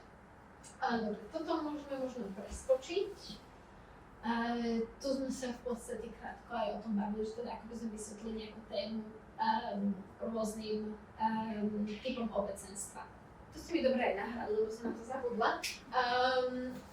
Je často dobré aj v úvode rovno spomenúť tú hlavnú myšlienku, že v podstate čo je hlavnou myšlienkou tejto prezentácie, alebo teda nejaké teda tej prezentácie, ktorú budete organizovať alebo teda prednášať, aby aj dopredu vedeli vaši poslucháči, že aha, že na toto sa teda mám sústrediť, toto sú teda moje očakávania, toto sa teda dozviem bližšie informácie teda k danej téme v tom jadre a potom ľahšie sa im podarí aj sledovať teda tú prezentáciu a pochopiť a zapamätať si informácie. Takže to som zabudla. Ale často aj mne to teda pomohlo, že keď som napríklad mala nejakú komplexnejšiu prezentáciu, tak presne si nejak snažiť si určiť, že aká je teda hlavná myšlienka, čo chcem teda odkomunikovať a potom teda aké môžem dať tomu dáta využiť a čo teda viem o tejto téme, čo by som chcela teda svojmu publiku nejak predať, aby pochopili teda tú hlavnú myšlienku. Taktiež sa teraz možno tak vrátim k tomu kurzu o umelej inteligencii. Pri príprave prezentácií je umelá inteligencia vašim kamarátom. Jednoducho, ak neviete presne odhaliť alebo definovať vašu hlavnú myšlienku a máte skôr nejak obšírnejšie, dajme tomu nejakú tematiku alebo problematiku, tak môžete to dať do umelej inteligencie a jednoducho najskôr špecifikovať, že budem prednášať na túto a túto tému, nejak obšírnejšie, zadefinovať, moje publikum je toto a toto. Ak teda viete, ak máte nejaké informácie o svojom publiku, možno aká má byť dlhá vaša prezentácia, jednoducho dať tej umelej inteligencii čo najviac informácií o vašej prezentácii a prednáške a potom teda môžete na záver, teda ak chcete, aby vám pomohla zadefinovať hlavnú myšlienku, tak potom jej jednoducho napíšete, že pomôž mi prosím zadefinovať hlavnú myšlienku. A potom teda môžete začať nejakú konverzáciu s tou umelou inteligenciou a môžu vám dať taktiež nejaké návrhy alebo nápady. Dajme tomu, ak teda neviete presne, o čom chcete prezentovať, ale teda najčastejšie to je pravdepodobne aplikované teda asi v školskom prostredí, keď napríklad máte nejakú tému z nejakého predmetu a neviete presne špecifikovať, že na čo sa zamerať, lebo jednoducho tých informácií je veľa a musíte ich nejak odseparovať, tak v tom teda vám umelá inteligencia často teda môže pomôcť. Lebo v podstate v pracovnom prostredí je to asi jednoduchšie, keď môže sa stať, že práve nadriadený vám dá nejakú tému alebo tematiku a jednoducho na to musíte pripraviť prezentáciu. Ale napríklad, aj keď máte nejakú tú hlavnú myšlienku a neviete presne, že čo zahrnúť, aby ste teda podporili tú hlavnú myšlienku, tak aj s tým vám teda umelá inteligencia môže pomôcť. Len tam teda zadefinujete to, že toto je hlavná myšlienka, taktiež popíšete niektoré špecifika tej prezentácie a potom teda poprosíte umelú inteligenciu, aby vám pomohla so zadefinovaním nejakých tých bodov, na ktoré by ste sa mali sústrediť vo vašej prezentácii. Ak napríklad máte aj nejaké dáta a popíšete, dajme tomu do umelej inteligencie, že aké dáta máte sprístupnené, tak taktiež vám vie navrhnúť napríklad, že aké grafy môžete použiť, aké typy grafov a taktiež, ak už máte potom všetko nejak stanovené a máte už dajme tomu nejakú tú štruktúru, tak vie vám pomôcť aj vytvoriť nejaké tie slajdy a presne, že aké informácie tam dať. Takže neviem, či máte nejaké skúsenosti s používaním umelej inteligencie na takéto oblasti, alebo v takejto oblasti. Ale je to podľa mňa zaujímavé, že môžete si to aj vyskúšať, dajme tomu, že len nejaký brainstorming, dajme tomu a v podstate v tejto dobe umelá inteligencia vám môže s čímkoľvek pomôcť. Čo je dôležité, avšak s používaním umelej inteligencie je naozaj, ak sa jej aj pýtate, aby vám dala nejaké dáta alebo nejaké údaje, je dôležité si to overiť, lebo tie výstupy, ktoré vám dá, nemusia byť vždy 100% a je dobre sa niekedy aj opýtať, že je to naozaj pravda, daj mi prosím te nejaký zdroj, daj mi link, odkiaľ teda si čerpal alebo si čerpala tieto údaje. A teda ak vám to nebude vedieť zazdrojovať, tak potom je dobré sa aj nejak reflektovať alebo zastaviť sa nad tým, že teda, či je to naozaj dobré použiť. Ale v dnešnej dobe vám to pravdepodobne dá už nejaké zdroje, ale lepšie si to aj potom v rámci toho zdroja nejak overiť, že či naozaj tam tie informácie sú. A ešte sa potom aj v iných častiach sa vrátime aj k tomu, ako sa dá využiť umelá inteligencia, lebo je to tiež oblasť, kde môže byť veľmi nápomocná, či už nielen pri štruktúrovaní, ale potom aj pri dizajne jednotlivých snímok alebo slajdov. A teda, časovo sme na tom zakúsili prestávku.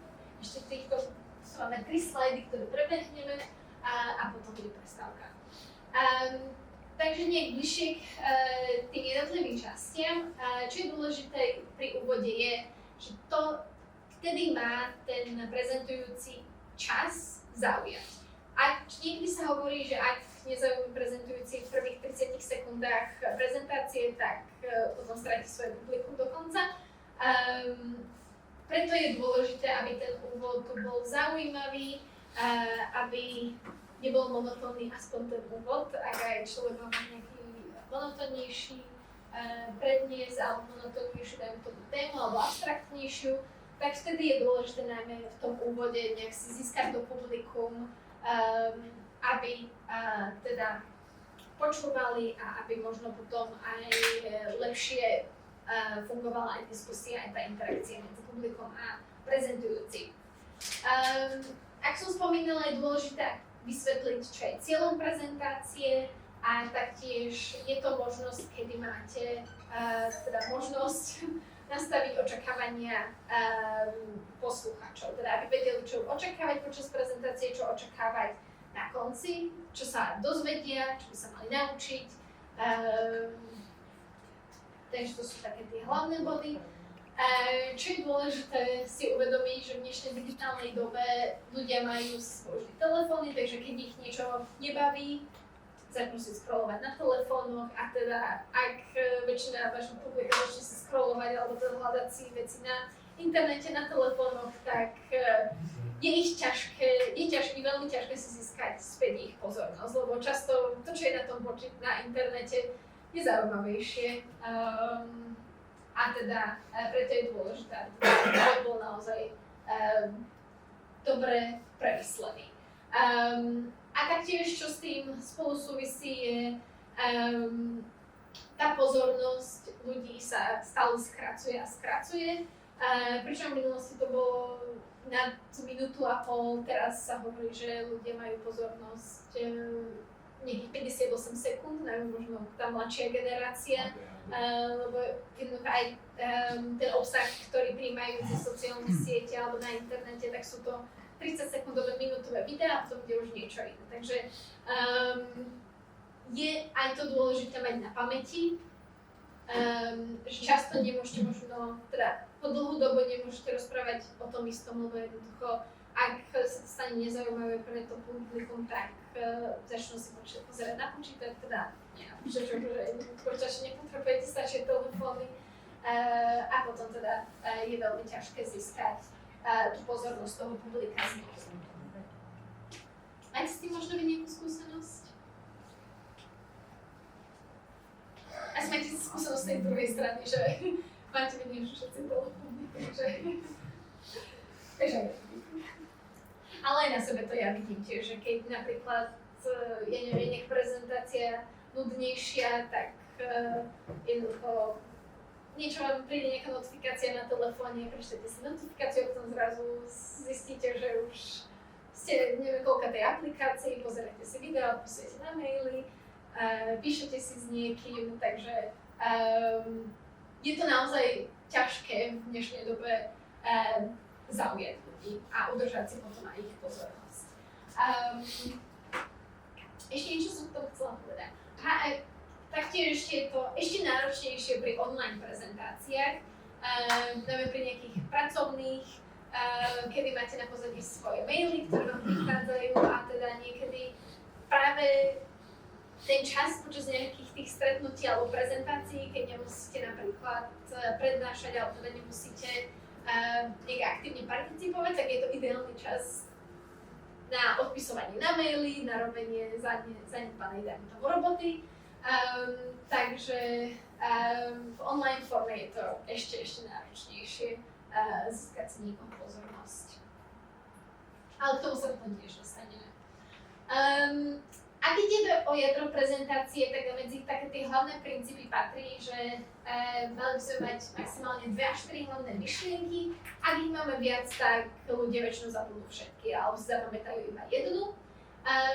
Ideálne by bolo, ak by mala prezentácia iba jednu hlavnú myšlienku, ale teda niekedy sa to nedá nejak zredukovať úplne na jednu.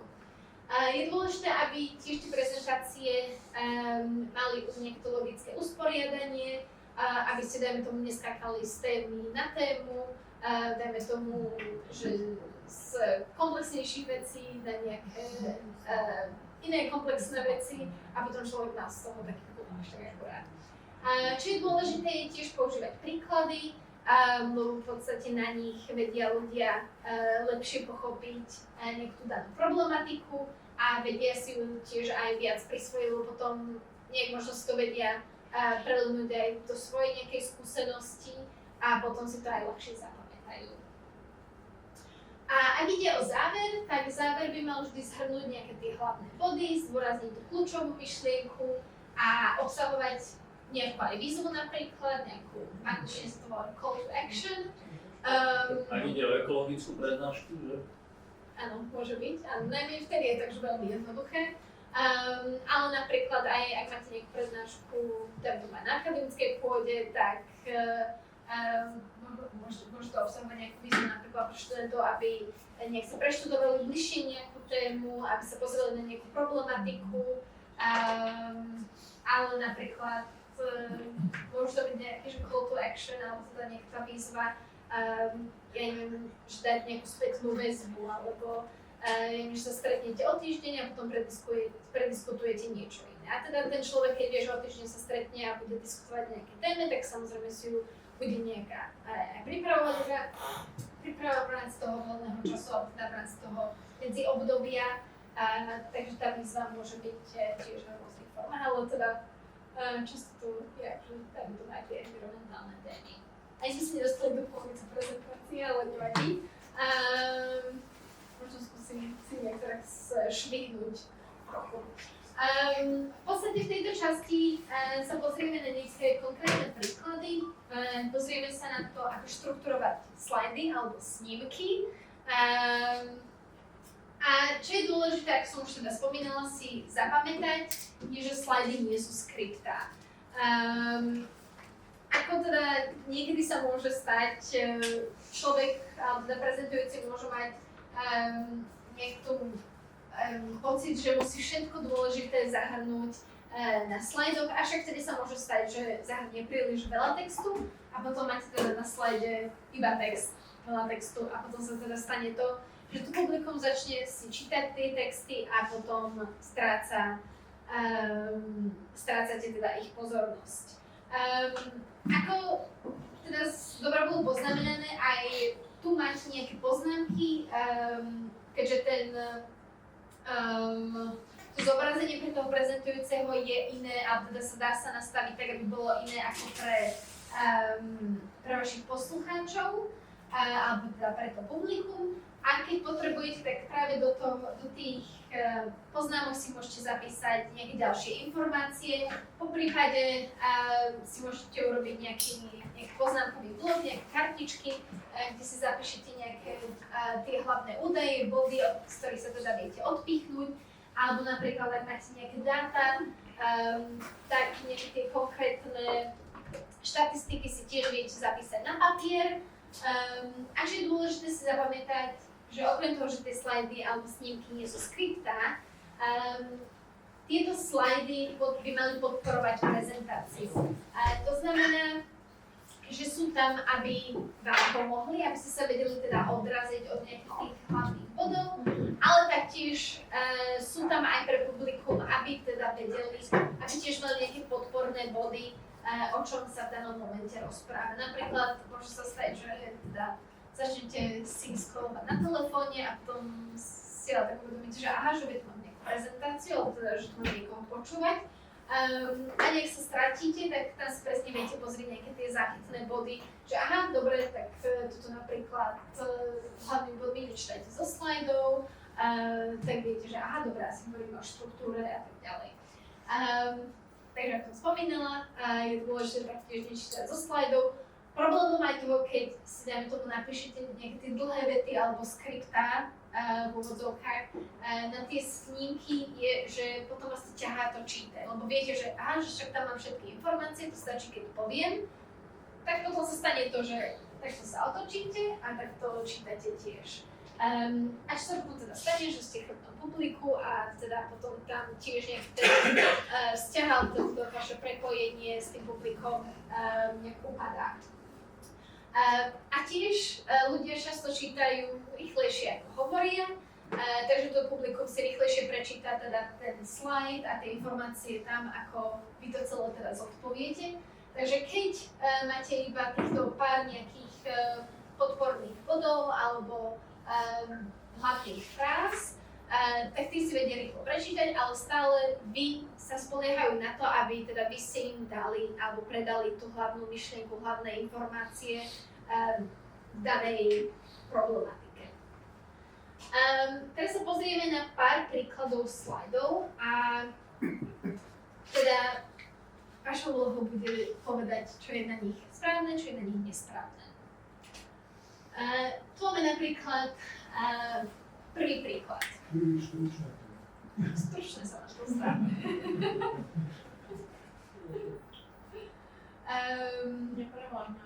Áno, presne. Máte tu veľa textu, jednoducho, aj ja keď sa na to pozriem, tak už oči sa mi tak krížia. Jednoducho je tam veľa textu a presne to sa môže stať, že ja keď to vám tu začnem hovoriť, že táto z domu má viacerý výhod, medzi ktoré patrí napríklad vyššia flexibilita, bla bla bla, tak by si to za tú dobu, čo ja toto celé prečítam alebo poviem, tak by si to jednoducho celé prečítate a potom si poviete, dobre, prečítané, nebaví ma to, tak idem si radšej na telefóne, veď tam mám viac informácií, alebo mám tam nejaké zaujímavejšie veci, alebo jednoducho začnete rozmýšľať nad inými vecami, začnete rozmýšľať nad tým, čo musíte ešte urobiť v ten deň, aké máte iné povinnosti a potom teda... áno, presne, každý je vo svojom vesmíre. Takže naozaj je tam toho veľa, je tam príliš veľa textu a nie je to úplne také vôbec prehľadné. Avšak na druhej strane, všetko to isté sa dá odprezentovať v podstate aj takýmto spôsobom. Máme tu uvedené tie hlavné body, ktoré sú ukryté niekde aj tuto v texte, takže to bude, že to je flexibilita, potom nejaké eliminácia času, komfort, vyššia produktivita a potom v podstate máte nejaké problémy. Takže tuto musíte nejak loviť, aby ste sa teda dozvedeli nejaké tie hlavné body. Avšak to v podstate máte, že výhodami sú hlavne flexibilita, úspora času, vyšší komfort a lepšia koncentrácia. A vy už ako nejaký ten prednášajúci viete k tomu povedať nejaké tie bližšie informácie, ako možno by ste povedali, že nejaké bližšie omáčky. Taktiež sme tu doplnili nejaký ten obrázok, aby si to dajme tomu vedel ten posluchač aj nejak predstaviť. Ak by to bola nejaká abstraktnejšia téma, že jednoducho máte aj nejakú vizuálnu podporu, čo vám teda pomôže si zapamätať aj tie informácie. Čo je dôležité, keď prikladáte aj nejaké obrázky alebo nejaké grafy, je, aby ten obrázok alebo graf alebo dáta, ktoré prezentujete, boli relevantné k tomu, o čom hovoríte. Napríklad, ak by sme mali nejaké dáta, čo budeme mať v nejakom ďalšom slajde, tak tam tiež je dôležité si aj uvedomiť to, že ak hovoríte napríklad o nejakých dátach vo Slovensku, tak je zbytočné, aby ste mali v tom grafe, dajme tomu aj nejaké dáta z iných krajín, ak samozrejme to nie je nejaký benchmark alebo že ich neporovnávate. Ak ich porovnávate, tak samozrejme ich tam uvediete, ale je to tiež potom dôležité zvoliť taký typ grafu, ktorý je vhodný v podstate na to porovnanie tých údajov a ukázanie toho kontrastu. Tu máme napríklad iný typ grafu. Tu máme napríklad nejaký výkonnosť týmu, mesačný report za prvý štvrť rok 2026. Čo si poviete o takomto slajde? Čo hovoríte na takýto slide? Keďže vám to niekto takto odprezentuje a začne hovoriť, toto máme výkonnosť týmu, bla bla bla bla bla. No je to dlho jak týždeň pred výplatou. Áno, presne. Na tom grafe nie je vidno, čo vlastne merá. Iba stovka, čo Áno, je tam vysvetlené, že čo to je. áno. A možno je to tuto niekde v texte. Áno, no aj vám ide o to, aby ste si tak odfajkli, že áno, že mám tú prezentáciu, tak na to je to dobré. Ale napríklad aj, dajme to neviem, že font, ja si pamätám, keď som bola mladšia, že veľmi často sme používali túto Comic Sans. Často sa teraz preferujú skôr jednoduchšie fonty ako Calibri, Arial, Times New Roman. To sú dajme tomu také 3 najzákladnejšie fonty, ktoré je dobré používať. Tu máme napríklad Arial a Calibri je tiež veľmi podobné, takže je to veľmi jednoduchý font a často sa teda využíva v hociakých prezentáciách, reportoch, správach, taktiež aj keď napríklad robíte svoj životopis, tak často sa hovorí, že tí rekruitery ale teda zamestnávateľia sa im lepšie pozerať na nejaké CVčko alebo životopis, ktorý má práve, ktorý je napísaný použitím tých fontov Calibri alebo Arial. Times New Roman sa skôr využíva na nejaké také akademické alebo publikácie, ale je dôležité zvoliť nejaký jednoduchý font. Niekedy ľudia sa snažia nejak možno vyšperkovať a potom viete, že sú na rôzne také fonty, také ako písané písmo a takéto pekné fonty, dajme tomu. Ale potom samozrejme tým sa aj zhoršuje aj nejaká tá čitateľnosť.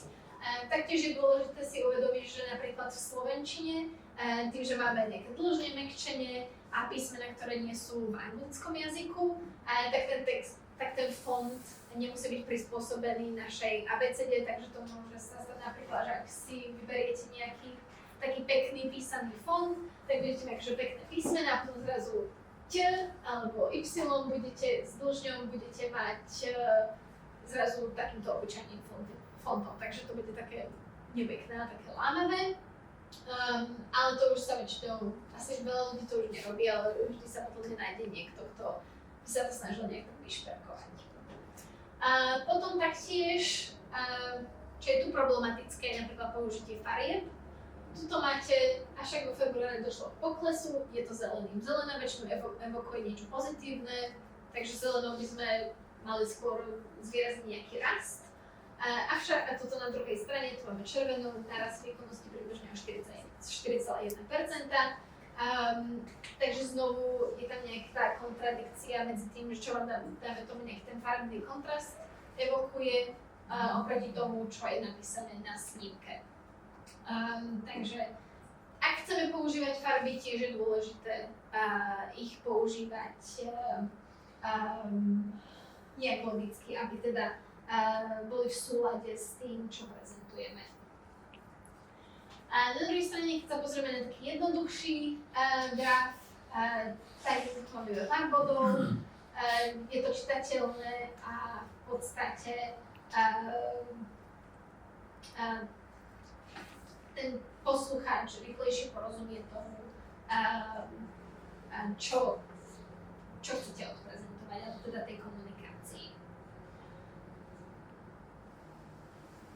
A teda, ako sme už spomínali, tak pravidlo jednej myšlienky hovorí, že ak má slajd napríklad 5 myšlienok, človek si zapamätá žiadnu alebo jednu, avšak keď máte iba jednu myšlienku na slajde, tak človek si zapamätá väčšinou tú jednu myšlienku, lebo sa môže teda naozaj koncentrovať iba na tú jednu myšlienku a nie sú rôzne myšlienky, na ktoré sa musí sústrediť. A ako sme teda už videli, tak ak si porovnáme nejaký ten dobrý alebo zlý slajd alebo snímok, Nesprávne je, ak použijeme veľa textu, malé písmo, lebo napríklad ľudia, ktorí dajú tomu sedia vpredu, tak to môžu vidieť, a ľudia, ktorí sedia vzadu, tak to nevidia napríklad, ale teda možno vidíte tu, čo je niečo hore, a potom ak tu dole sú nejaké pochmolené nejaké slova, tak to nie je tak viditeľné pre ľudí, ktorí sedia viac vzadu, dajme tomu, niekto si môže zabudnúť okuliare, ak teda potrebujú. Môže sa to stať, mi sa to stalo tiež v minulosti, že som sedela niekde vzadu v prednáškovej miestnosti, zabudla som si okuliare a potom som nevidela na slajdy. Takže je dôležité potom taktiež používať väčšie písmo a nepoužívať príliš veľa vizuálov.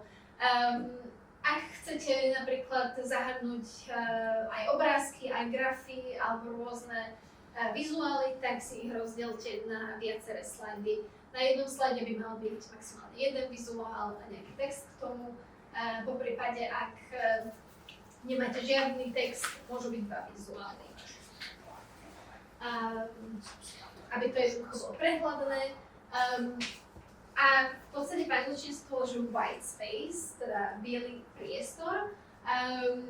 Takže je dobré, ak máte čo najviac toho bieleho priestoru na slajde alebo teda na tej snímke, aby ľudí taktiež neboleli oči. Neviem, ako máte teda vy možnosť s tým skúsenosť, že či používate nejaké pekné pozadia, alebo teda skôr tiež preferujete nejaké biele slajdy alebo biele pozadie? Je to vec kreativity. Každý človek má vizuál, ktorý mu ako padne, hej, tak jedná sa o tie kontrasty, niekto je však tak čierne, hej, a niekto chce farby dúhy, hej, takže... Ale potom k tomu musíte prispôsobiť aj ten text, aby bol dobre viditeľný. Jasné.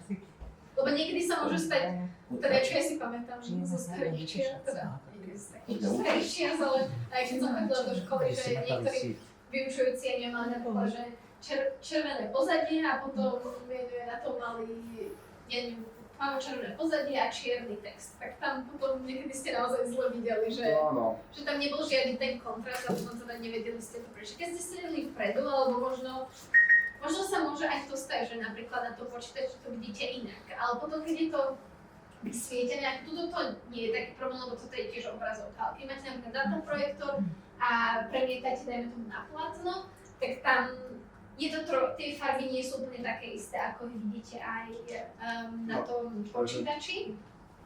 Takže ak máte napríklad možnosť a chcete používať, dajme tomu, takéto farby, tak je dobré si to aj vyskúšať, vysvietiť. Avšak povedala som, že v dnešnej dobe asi väčšina firiem má už aj takéto aj väčšie televízory, kde sa to jednoducho prepojí a je to rovnaké. Taktiež, čo je dôležité... aby to nevyzeralo ako parter. Áno. Smutočné. Áno, to je tiež pravda. Sa dostali. Prezentuje svoje výsledky, tak môže. Tak závisí od toho, ako máte výsledky. No, ale pohľad neústav môže mať svoju prezentáciu. A niekde, čo samozrejme môžu byť že firemné nejaké slajdy, že každá firma môže mať nejaký svoj návrh, ale potom tam oni to už tak nadizajnujú, že aby naozaj tam tie kontrasty boli. Ale napríklad, čo ja mám skúsenosť z korporátu, tak často je to, že prvý slajd alebo úvodná snímka, alebo také, že medzi snímky, tak tie sú väčšinou farebné, ale potom väčšinou je to naozaj že biele pozadie a potom skôr používate rôznu farbu na text a potom na grafy, na diagramy a tak ďalej. Ešte niečo mi predtým napadlo, ale čo je ešte dôležité mať na pamäti je možno farbosleposť ľudí. Ak napríklad máte nejaké grafy, tak napríklad ak použijete, neviem, zelenú, modrú, oranžovú, červenú vedľa seba a ak prezentujete, dajme tomu, nejakú publiku a náhodou máte nejakých farboslepých divákov, tak jednoducho nebudú vidieť rozdiel medzi, dajme tomu, tou oranžovou a červenou alebo zelenou a modrou. Takže to je tiež dôležité mať na pamäti, že ak chcete používať tieto farby, tak ich nedávajte vedľa seba, dajte medzi ne nejakú kontrastnú farbu, aby v podstate to bolo nejak odlišené, že aha, že tu je nejaká jedna sekcia, potom tam je iná sekcia a potom tam je iná. Často napríklad môžete sa opýtať aj umelej inteligencie, že ak môžem vám napríklad navrhnúť, aké farby použiť na prezentáciu, a potom si viete v podstate podľa toho nastaviť farby. Čo ja často robím, keď mám napríklad nejaký koláčový graf a mám tam viac tých častí toho koláču a už neviem, aké pekné farby by som nejak tak skombinovala, tak teda opýtam sa tej umelej inteligencie, že aké farby teda by mi navrhla, aby to bolo také, že neutrálnejšie, nech to úplne tak nekričí. A potom teda často navrhne, že nejaké tie aj akcenty, aby to bolo dobre vidieť, aby to bolo dobre viditeľné, alebo napríklad, keď chcete použiť bledomodru, vedľa toho trochu odtieň tmavšiu modru, aby teda bolo jasne viditeľné, tie jednotlivé časti. Možno v dnešnej digitálnej dobe, čo je výhodou zase tých online prezentácií, je, že každý má na svojej obrazovke teda tie slajdy, vie sa tam nejak aj priblížiť. Napríklad, ak, neviem, či využívate MS Teams alebo Zoom, tak tam napríklad tiež máte takú lupu, že viete si to tam presne priblížiť aj. Niekedy, ak máte interaktívne grafy, tak tí poslucháči si vedia aj rozkliknúť ten graf, vedia ísť nejak do detailov, si pozrieť nejaké tie dáta nielen na agregovanej úrovni, ale teda vedia si to pozrieť nejaké mikroúrovni. Takže to sú zase na druhej strane nejaké tie benefity a výhody online prezentácií.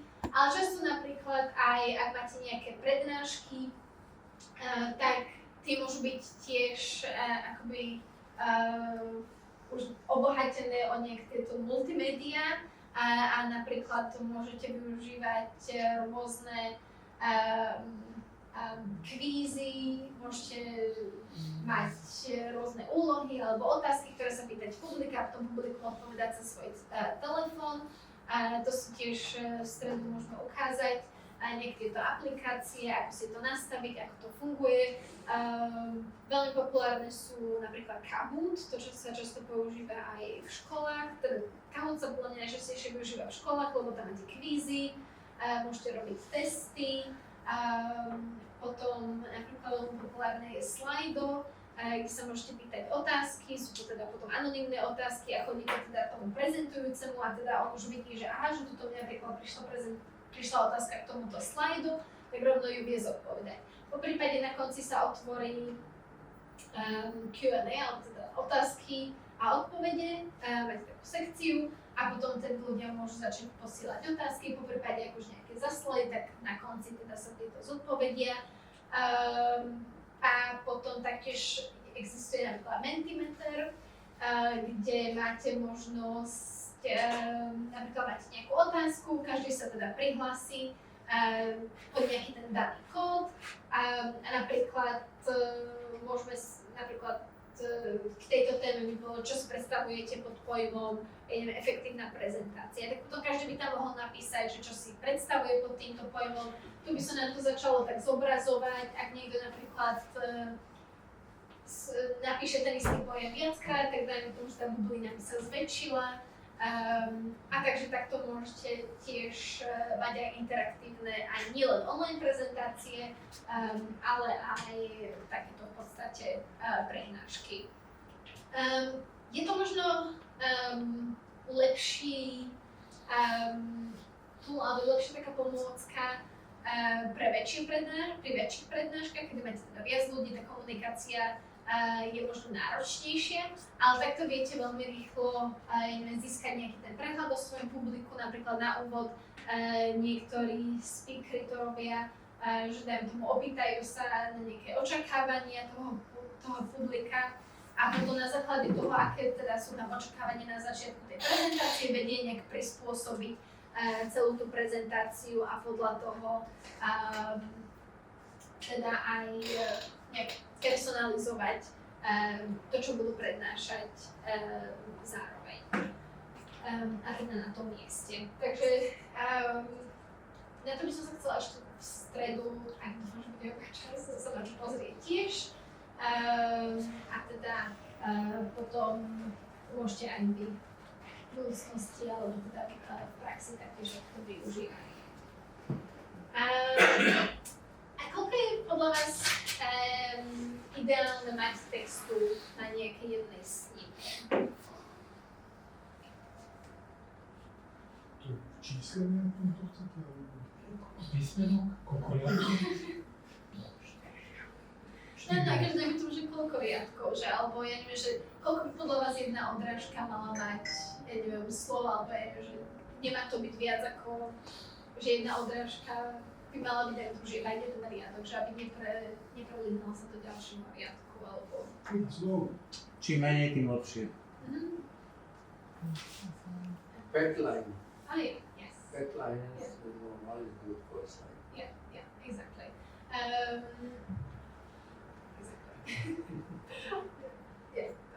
A teraz musím vrátiť na svoje slovenčinu. Dobre všetko. Yeah. It's a different language. Ale áno, v podstate niekedy sa hovorí, že maximálne by malo byť 5 odrážok na jednej snímke, alebo maximálne úplne, že 5 až 7. 7 je naozaj úplne taký, že limit.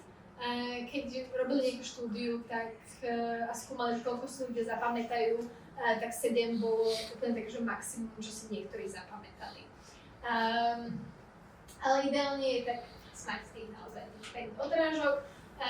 Ak potrebujete, tak môže mať tá jedna odrážka viac slov, možno jeden riadok, ale naozaj nech to nie sú nejaké že plynulé vety a iba nejaké v podstate body, od ktorých sa viete vy odpichnúť a ktoré dodajú nejaký možno ten kontext vášmu publiku. Ideálne, asi najideálnejšom scenárii by bolo, že aj mať jedno slovo, ak to viete nejak tak zhrnúť, lebo potom naozaj sa musí to publikum sústrediť na vás. Ale zase na druhej strane, ako teda bola tá moja skúsenosť s tou jednou prednáškou, kedy nemal prednášajúci žiadne slajdy, tak sme boli jednoducho úplne stratení, lebo to bola komplexná téma a bolo to pre nás veľmi abstraktné. Takže v takých prípadoch je možno lepšie mať aj viac informácií, ale zase, aby to slúžilo iba na to, aby to podporilo teda tie informácie, ktoré vy predávate tomu publiku. Dobre, a teraz sa posunieme možno k takej poslednej časti dnešného dňa, a to je prejav a vystupovanie. Na čom podľa vás záleží, alebo čo sú podľa vás tie najdôležitejšie body, alebo na čo treba dbať pri vystupovaní a teda Zdvorilosť, profesionalita. A prezentujúci by mal udržiavať očný kontakt. Myslím zaujímavé. S telefónom. Predpokladu, že projektor, robia tu prezentátory, že chodí pomedzi projektom a to vysvetľuje. To všetko na mňa. A ešte toto je výrobný. Tu sa stane v zápali boja. Ako vtedy, niekedy sa to už teraz nestáva, keď máte, výhodou je, keď máte, dajme tomu, tak vyššie to plátno a ten projektor je v nejakej väčšej prednáškovej miestnosti, že tam nie je takýto problém, ale až to je výhoda, v podstate máte takéto obrazovky, že síce keď pred ňou prejdete, tak zasláňate, ale niekedy to môže byť aj na schvál, aby si niekto možno priemnúť tú pozornosť na seba, ale je dôležité dbať aj na to, že aby ste zase, ak máte tie slajdy a slúžia na to, aby teda vás nejak doplnili, nezasláňať a v podstate dať publiku do priestora, teda ich mohli vidieť. Ešte jedna vec, byť v lábu, ako stojíte vy. A prečo? Ľudia sme zvyknutí čítať knižku, zľava doprava. Za pozornosť je zapojená potom. To som si nikdy nespojila. Ale neviem, teraz tak lovím v pamäti, že či niekedy som videla prednášajúceho stať vpravo. Môž často bývať vpravo. Na váce. Neviem, no. Ja tu nie som postavený, takže ja som dneska na tejto strane. Možno v stredu pôjdem na druhej strane, ale je to zaujímavé. No. Možno aj to hrá nejakú úlohu v tom. Lebo keď som malačka, tak budem skôr touto rukou. Áno, ja som právačka zase, ale tak to mandali, takže závisí aj od toho, že ak máte niekde, dajme tomu, v škole, ak máte niekde katedru, tak pravdepodobne budete niekde blízko tej katedry, ale teda kde máte nejaké to svoje akoby pódium alebo priestor. Yes. We can use our speech plus our body speech. Yeah, So yeah. the way we Yeah. present Yeah, exactly. using hands and face Yeah. and all this. Yeah, so it's also like a body language. Yeah, body language also will be Yeah. in there more effective than when you are presenting a slide or explain something like that. Yeah, that's a very good point. Takže tu pán teda povedal, že teda ďalším dôležitým aspektom je aj reč tela. Je dôležité teda, ja viem, že ja veľmi veľa používam svoje ruky a As you are doing also saying that. Aby si nedostala svalový kvet, že hlavne že niektorým ľuďom to môže vadiť, ale akože niektorým, mne to napríklad možno tak, že dodáva takže pohodu a tým, že som možno takže viac expresívny človek, tak si tými rukami tak pomáham. Ale zase napríklad, ako kebyže ja sa takto stojím a jednoducho takto vám hovoriť, tak asi tiež by to nebolo také prirodzené. Ste viac otvorená. Áno. Tak. Áno, je dôležité zase, áno. Ja si pamätám, ja som mala jednu učiteľku na strednej, ktorá sa vždy tak oprala o katedru, tak sa postavila a potom hovorila. Takže vtedy to, ako, samozrejme, s ňou sme sa už poznali, takže tam akože tá dynamika bola iná, ale napríklad, keď vidíte tak niekoho prednášajúceho, tak asi by to nebolo úplne také privetivé, ak by takto stáli. Takže ako ste spomínali, je veľmi dôležitý ten očný kontakt. Ak máte napríklad... Držiavať pozornosť, lebo neustály záujem toho publika. Áno, takže Takže ako prispôsobovať potom tú prezentáciu. Áno, presne. Ešte nájsť si správenú dušu v auditoriu, ktorá bude prikyvovať akože. Ale tak to bolo, keď vám jeden človek prikyvuje a ostatní, keď sa pozriete na iných, ktorí... Lepšie jeden ako žiaden.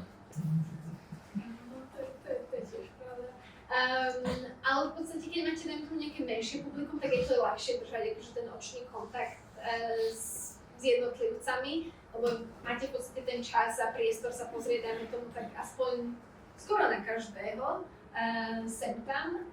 Ale napríklad, keď máte veľké publikum, tak je dobre si nájsť nejaké oporné body. Jednoducho nejak tak prejsť možno diagonálne, očami, aj sa tak možno natočiť k tým rôznym častiam toho publika. Ak napríklad poznáte niekoho v publiku, tak môžete v podstate sa aj zamerať aj na nich, lebo keď je nejaké veľké publikum, tak ľudia úplne nevedia, že pozerajú sa presne na mňa, alebo teda... Ale nepoznáme sa. Alebo môžete sa napríklad pozrieť niekomu nad oči alebo nad čelo, ak napríklad niektorým je to nejaké nekomfortné sa pozerať priamo z očí do očí niekomu. Ide o to, aby ste sa mali o čo oprieť. Áno. To je ten bod. Ja som bol na natáčaní, kde hercovi som sa postavil na miesto, kde som nebol v zábere, ale on sa pozeral na mňa a rozprával mi. A pritom išlo o to, aby on mal proste tú oporu. Presne. Takže to je tiež dôležité. Taktiež nepozerať do zeme, lebo potom vás to tiež aj ťahá, takže ramenami dole, potom ste taký klesnutý akoby a taktiež to je, že ako ste nemali záujem o to publikum. A taktiež teda, ako sme spomínali, že keď máte veľa vecí na tých slajdoch alebo neviete úplne presne, že čo máte na tých slajdoch alebo úplne nepoznáte tú tému, tak sa môže stať, že sa snažíte čítať a teda potom sa staviete k tomu publiku a to tiež nie je úplne správne. Môže sa niekedy stať, že sa samozrejme otočíte, lebo sa potrebujete pozrieť, ale potom je dôležité sa vrátiť naspäť vytvárou publiku, aby teda ste neboli. Ešte niečo vás napadá? Odstrániť také tie retorické barličky, ktoré reprezentujú slova ako proste, vlastne. A potom aj tie také neurčité dlhé pauzy, kde sa hľadá tá myšlienka, popôsobí to rušivo. A potom samozrejme tie nespisovné nakoľko, pretože to tiež povedzme dehonestuje toho rečníka. A ja viem, že niektoré tie slova používam aj ja. A niekedy, keď si to tak uvedomíte, tak možno z začiatku si to neuvedomíte, ale potom, keď sa tak začne trochu počúvať, tak potom, že sa som to povedal, že... A potom sa to už nejak snažíte eliminovať.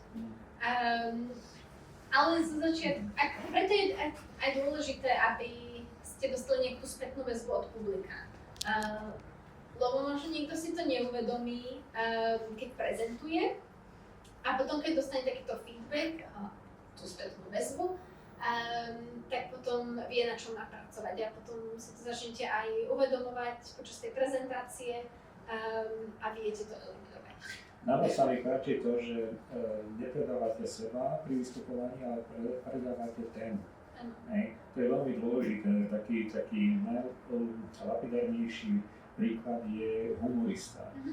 Keď tvoria nejaký silvestrovský program, tak primárne predáva seba, potom to nie je smiešné. A keď povedzme ten prednášajúci predáva najskôr seba, aby dobre vyzeral, aby tam pôsobil povedzme možno na nejakú časť toho auditoria opačného pohľavia alebo podobne, tak jednoducho nie je zaujímavý, pretože mu uniká mu podstatu. Presne. A ešte jedna vec, ako si teda môžete skontrolovať teda niekto svoj prejav alebo prednes, je, že sa môžete natočiť. Môžete sa natočiť aj napríklad aj v PowerPointe, máte možnosť nahrávky. Nie som si istá, či to nahráva aj video, ale nahráva to teda váš hovorený prejav. Taktiež tam máte potom stopky, tak viete sa aj načasovať, že napríklad môže sa stať, že niekedy ten potom začnete hovoriť strašne dlho a do niektorých detailov, alebo teda neviete, ako prejsť na ten ďalší slajd, tak tam sa nejak zakomolíte. A to je podľa mňa veľmi dobré cvičenie, ako si taktiež zlepšiť prezentačné zručnosti. Alebo taktiež natočiť sa na telefón, aby ste mali teda nejakú vizuálnu stránku, alebo aby ste niekoho v rodine môžete povedať, že prosím ťa, vypočuj si ma, daj mi nejakú spätnú väzbu, tak myslím si, že aj vo vašej rodine, alebo vašej brat, alebo niekto by si vás vypočuli a dali vám aj tú spätnú väzbu. Takže to bude aj hlavne tým cieľom aj v stredu, aby sme si navzájom dali nejakú spätnú väzbu. Je dôležité, aby tá spätná väzba bola konštruktívna, aby sme teda vedeli sa od toho odpichnúť a rásť. To je hlavným cieľom. Ešte nejaké iné body? No, ty si všimli, že politici naši pred kamerami používajú taký manéver, to naučil pero a zapisujú sa niečo. To také nevidno, že tu majú natúčené a tie otočky sú a také nefér, také Áno. Ja si myslím k tomu zapisovaniu, že to zapisovanie slúži, pretože keď je niekto kultivovaný, tak nechá skákať niekomu do rečí, nechá ho dohovoriť, proste zapíše si, že tento proste pani povedal toto a keď on skončí, aby to nezabudol, tak potom sa k tomu vrátil. To je môj názor. Akože. To je jasné, ale to je prirodzená reakcia, ale oni to robia na silu. Všimnite si, veľakrát to je na silu, že toho organizátorov niekto povedal, že rob toto pred kamerou, zober si papier a snaž sa písať, akože píšeš. To nejako rozlišuje. To robí skoro každý. Ale lepšie si zapisovať a potom povedať, ako skákať do reči, ako teda niektoré... Pravda to neoponujem, ja len to... Pohode, opodovať môžeme. Napríklad aj keď máte, keď aj vy prezentujete, niekto sa vás niečo opýta, tak aj vtedy si môžete otázku zapísať, najmä ak je to nejaká otázka, ku ktorej sa chcete vrátiť neskôr.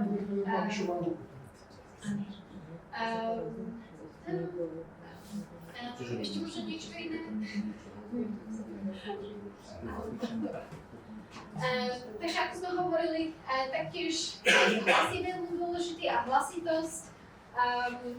Je dôležité prispôsobiť nejak aj to tempo. Ako sme už hovorili, to tempo môže byť zo začiatku monotónne, niekedy, alebo teda niektorí majú monotónne tempo, ako ste vyspomínali, váš prednášajúci to robil na schvál.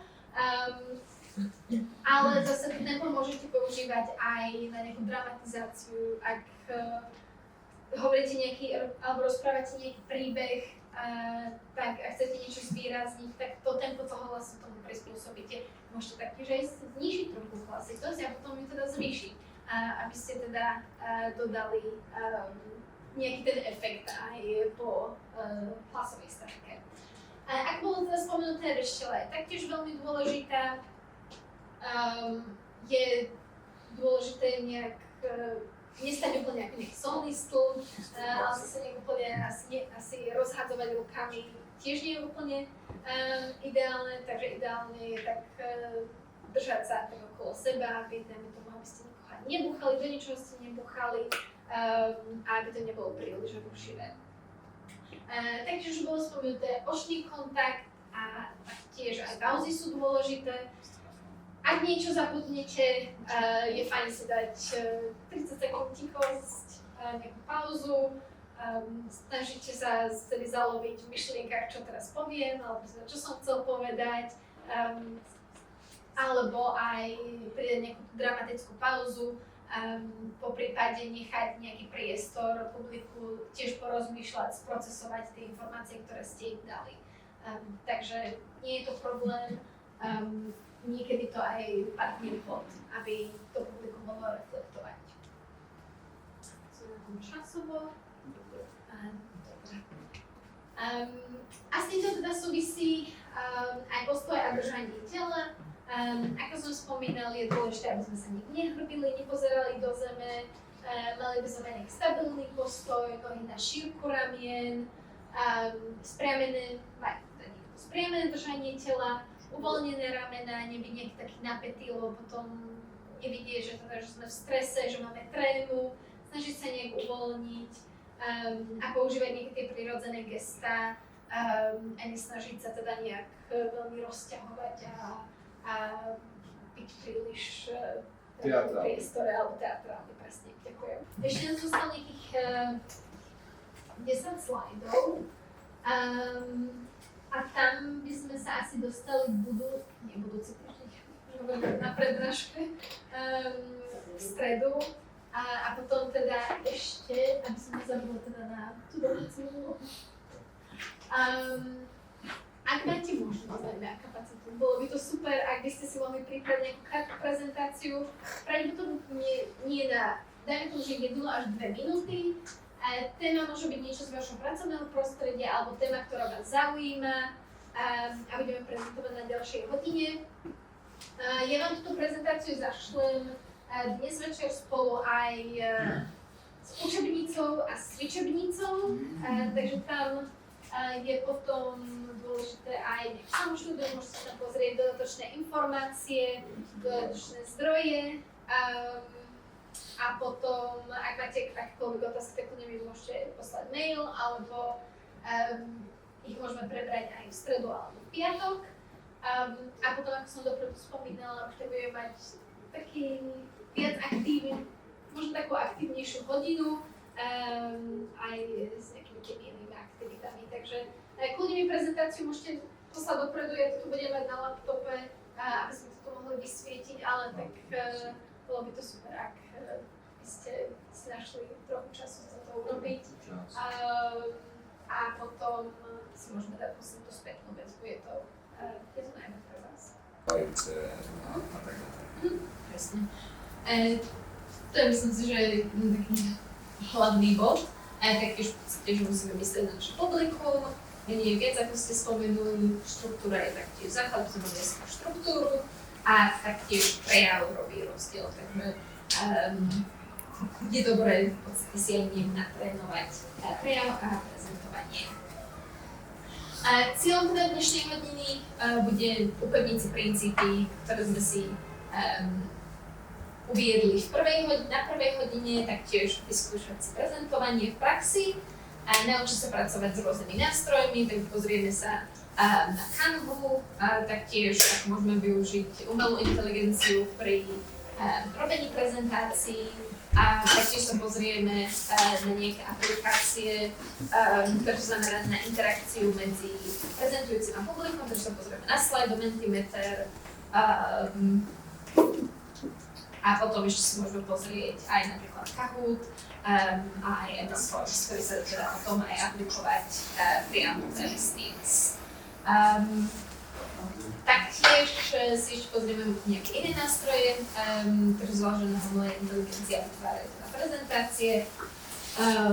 Takže bude to aj tak praktickejšie a keď nám zostane na konci čas, tak sa pozrieme aj na tú improvizáciu, ktorú si sa k tomu prešli. Takže najskôr, ak som spomínala, neskôr si však prejdeme teda niekedy online prezentácie, online prezentovanie a teda, ako som spomínala, prejdeme sa na nasledujúce body. Ešte sa tak vrátime k minulej hodine, kde tu sme v podstate skončili pri tomto slajde, tak je to iba taký sumár, že ako si možno zlepšiť ten hovorený prejav. Treba hovoriť pomalšie. Niekedy sa nám to možno nezdá, že hovoríme rýchlo, ale často keď sme v strese, tak na tieto prezentácie môžeme začať hovoriť veľmi rýchlo a potom teda ako sa dostaneme do toho rytmu, tak aj tak nech automaticky a spomalíme. Taktiež sme si povedali minule, že je dobré využívať aj pauzy. Kľudne je to dobrý čas aj, aby si to publikum rozmyslelo a reflektovalo na to, čo si im akurát povedali, alebo je to možnosť aj pre vás sa pozastaviť, premyslieť si, aké slajdy nasledujú, čo nasleduje, možno koľko máte času, napiť sa a tak ďalej. Taktiež je dôležité dýchať. Niekedy sa možno stať, že najmä ak máte trému alebo ste v strese, tak ako rýchlo hovoríte, tak ten organizmus nejak zabúda ako aj periodicky dýchať. A taktiež je dôležité usmievať sa. A napríklad aj je veľmi veľa aplikácií, ktoré, ja som si všimla, že niektorí študenti využívajú najmä v zahraničí, ktoré je to akoby čítačka, že im tam priamo ide text a im to aj zvýrazňuje, že teda čo majú hovoriť alebo že čo majú čítať. Ale potom sa tiež už všimnite, ako dajme tomu vyučujúci alebo teda ako nejaký poslucháč, že je to také, že naučené, ale napríklad môže to pomôcť niektorým, ktorí nemajú možno takú aj sebaistotu a neradi vystupujú pred veľkým obecenstvom, lebo je to možno jednoduchšie tým, že tých ľudí nevidíte, sú iba tiež za nejakými v podstate štvorčekmi, tak možno pre niektorých aj menej stresujúce. Zase pre nás starších pri takomto tejto prezentácii je dobré zložiť si okuliare a potom Nevidíme nič. Ideálne. no nie, zložím okuliare a proste nevnímam.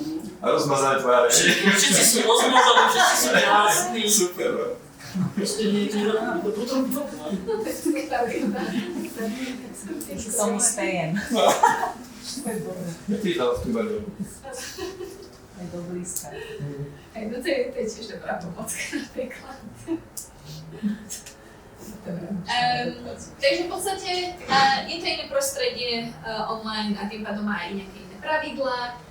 Ako sme teda spomínali, tá pozornosť toho publika je menšia, je ťažšie si ju získať, takže tam je ešte oveľa dôležitejšie, ako sme si minule hovorili, že v podstate tých prvých 30 sekúnd rozhoduje, takže pri tých online prezentáciách je to ešte dôležitejšie. Ľudia môžu byť taktiež viac rozptýlení, alebo jednoduchšie sa môžu rozptýliť, napríklad keď sú doma, tak majú okolo seba veci, a na stole telefóny môže pípať, chodiť upozornenia, potom maily chodia na laptope, a napríklad, áno, napríklad alebo práčku majú zapnutú a tak ďalej. Takže je to naozaj náročnejšie získať niekoho pozornosť. Taktiež máte obmedzený očný kontakt, takže neviete sa pozrieť v podstate na ľudí a teda nadviazať nejaký ten kontakt. A taktiež je tam dôležitejšia tá štruktúra, lebo tým, že je ťažšie získať tú pozornosť, tak je oveľa dôležitejšie mať lepšiu tú štruktúru pripravenú, aby teda boli jasne stanovené a tí účastníci dopredu vedeli teda, čo môžu očakávať. A keď sa ešte teda pozastavíme nad tým, čo je dôležité, tak taktiež je to aj technické nastavenie počítačov a teda celého vášho nastavenia. Čo je dôležité a čo môže robiť rozdiel je, že musíte mať, teda mali by ste mať kameru vo výške očí, mať nejaké dobré osvetlenie spredu, mať kvalitný zvuk a jednoduché pozadie. V podstate tieto tri, teda kamera vo výške očí, dobré osvetlenie a jednoduché pozadie sú teda veľmi jednoduché veci. Ideálne by bolo, teda ja sa teraz na chvíľu posadím, môžeme si to potom aj ukázať napríklad v Teamse, že ako to vyzerá reálne na niekom hovore. Napríklad, keď máte laptop, tak tá kamera je väčšinou pod vašou hlavou a malo by to v podstate byť tak, aby ste mali nejakú kameru vo výške očí, takže keď vidíte na laptope, kde máte tú kameru, tak ten počítač má v podstate zdvihnutý.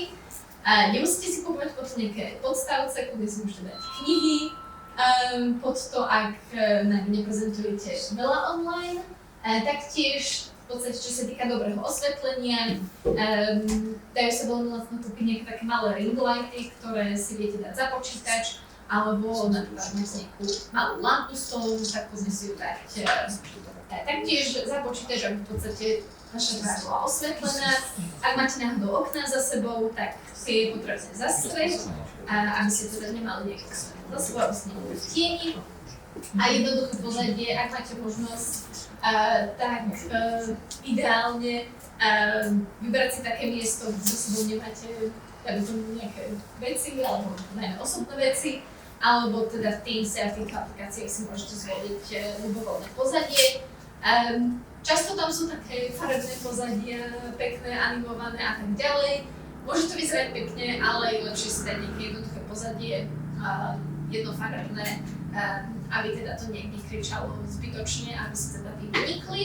A čo sa týka kvalitného zvuku, často, teda ak neprezentujete často, obyčajný mikrofón z laptopu stačí. Po prípade, ak prezentujete častejšie, môžete si kúpiť nejaký externý mikrofón. Predpokladám, že niektoré už nie sú také úplne drahé, alebo ak máte napríklad v práci používate nejaký headset alebo sluchatka spolu s mikrofónom, tak je dobré využiť aj ten. Takže to sú v podstate také základné veci, ktoré sú relatívne jednoduché, ale naozaj môžu zlepšiť, ako teda budete vyzerať na tej kamere. A tým, že v online prezentáciách, pri online prednáškach vás vaši poslucháči vidia iba cez tú kameru, tak toto je vaša možnosť, ako teda spraviť nejaký ten dobrý dojem. Taktiež je dobré si dopredu otestovať vaše pripojenie, aby ste sa uistili, že vám dobre ide internet, aby ste teda nevypadávali. A taktiež si môžete napríklad nahrať nejakých 5 minút z nejakého stretnutia a hovoriť niečo, aby ste si aj vy potom vedeli pozrieť, že ako vyzeráte na tej kamere, aký máte kvalitný zvuk, čo vám potom tiež pomôže si to ďalej nastaviť. Máte možno vy nejaké tipy z praxe? Pripraviť si prezentáciu. Áno.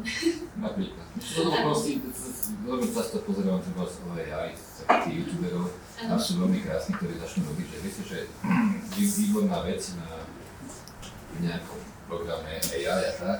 Ja vám to ukážem a neukážem vám to, lebo som doplnuté kredity, takže vám to už neukážem. A pozerajte zbytočne. Takým spôsobom. Tak dúfam, že to sa dneska nestane. Mohlo by sa. Ešte môžem k tomu pozadí, máte tam poznámku lektorka, že jednoduché pozadie. Ja si väčšinou proste nastavím pozadie také nejaké, že nejaká neviem čo, mám doma, keby som to robil takto, čo by si odporúčila vyžiť, čo je vhodné. Ja som napríklad v práci mám vybrať také, čo máme v Teamse, teda môžem vám to potom aj ukázať. Je to také, že obyčajná nejaká stena, biela stena s nejakou tiež nejakou komodou v pozadí. Po prípade viem, že veľa ľudí si dáva tiež, čo majú v MS Teams. Nie je to akoby taká, že prázdna miestnosť, v podstate vyzerá to tak pekne dizajnovo, moderná. Aby to neobutovalo. Po prípade si tam môžete nahrať aj svoju vlastnú nejakú fotku, alebo teda... Ježiš. Ale v podstate... To si fotku na dovolenke. Nie, to si fotku na dovolenke, nie že seba. Ja som to myslela, že vás môžete si nahrať nejakú firmu, často býva, neviem, firmy mávajú nejakú firmu farbu a logo a teda to si môžete dať svoje pozadie. Ale ak napríklad, keď máme s týmom nejaké stretnutia, že počas Vianoc, tak si dávame niekde, že vianočný stromček máme, aby sme mali vianočnú atmosféru, ale to potom samozrejme takto nemávame, keď máme dať s klientom stretnutia, ale dá sa to aj takto v podstate nejak zábavne využiť, keď máte nejaké neformálnejšie stretnutia. Ak by sme sa pozerali na možno že konkrétne obrázky, ako by mohlo také nastavenie vyzerať, tak tu ako vidíte, tento človek si taktiež vyvýšil ten laptop, taktiež oni majú nejakú externú kameru.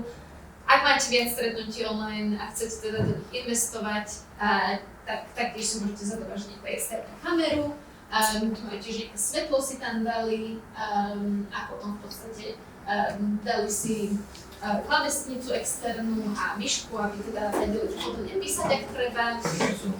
A taktiež si nejak zaslonili tie okná, aby teda keď vychádza a zapadá slnko. Z pohľadu hygieny to je absolútne nedobré, pretože nemôžete mať obrazovku oproti oknu. To neviem, či viete.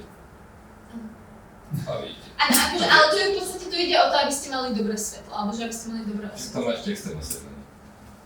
Bude všetko. Ale niekedy je pekné, ak máte aj niekto... Aj prírodzené svetlo, lebo dodá to takú... Skôr tá pani vpravo je taká na to lepšie.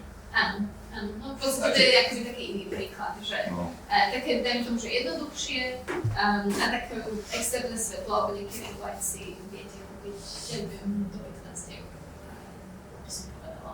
Na tým. Aj úplne naozaj. Aj také malé reguláty niekedy úplne stačia. Ako často ich predávajú tak, aby sú to na telefónne reguláty, ale niektoré sú takéto silné, že viete si to zakliknúť aj na počítač a funguje to celkom fajn.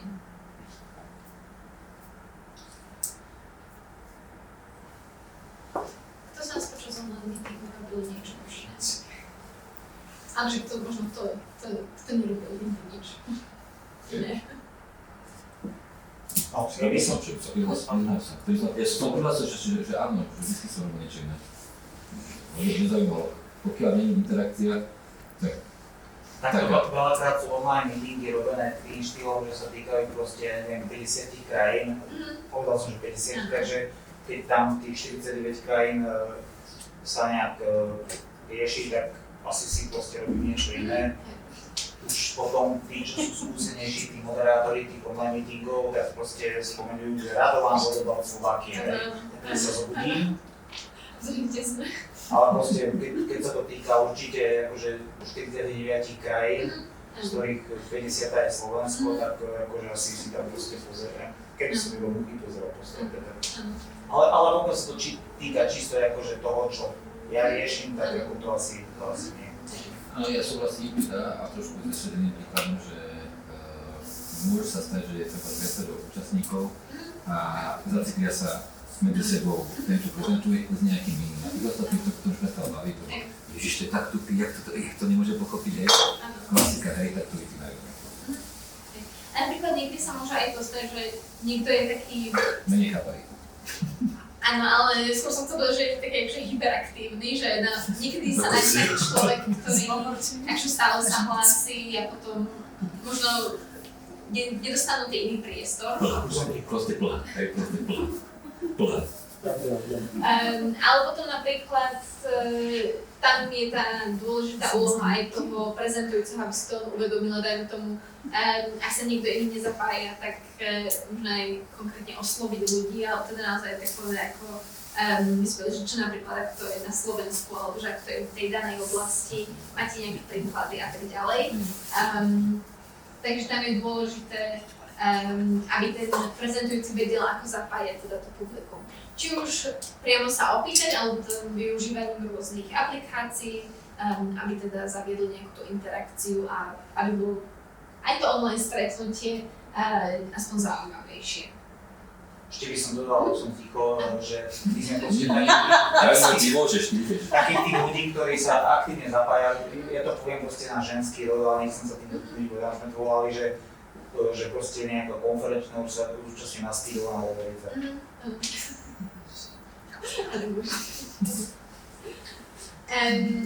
Takže napríklad, aké možno zaujete ešte, že máte nejaké také kratšie vstupy, ako by ste mali pri prezenčnej forme.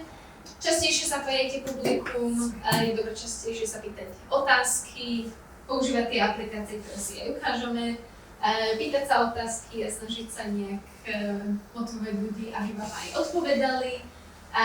Niekedy aj zmeniť tempo, to dokáže ľudí tiež prebrať a zaujať a taktiež používať napríklad mená účastníkov. To je možno v zahraničí jednoduchšie, ale teda v angličtine, keď si ľudia možno s väčšou pravidelnosťou týkajú, alebo teda oslovujú sa krstným menom, nie prvým menom. Z angličtiny myslím to, že first name. Ale taktiež je v podstate aj v slovenčine to dôležité tiež používať mená, prízviská, oslovovať ľudí. Môžu sa aj krstné mená použiť, poviete pani. Áno, môže byť, áno. Je tam pán Juraj, úplne v pohode aj krstné mená. A potom sa dokážu možno niekto tak aj uvoľniť tú atmosféru. Áno, to ste krstné mená.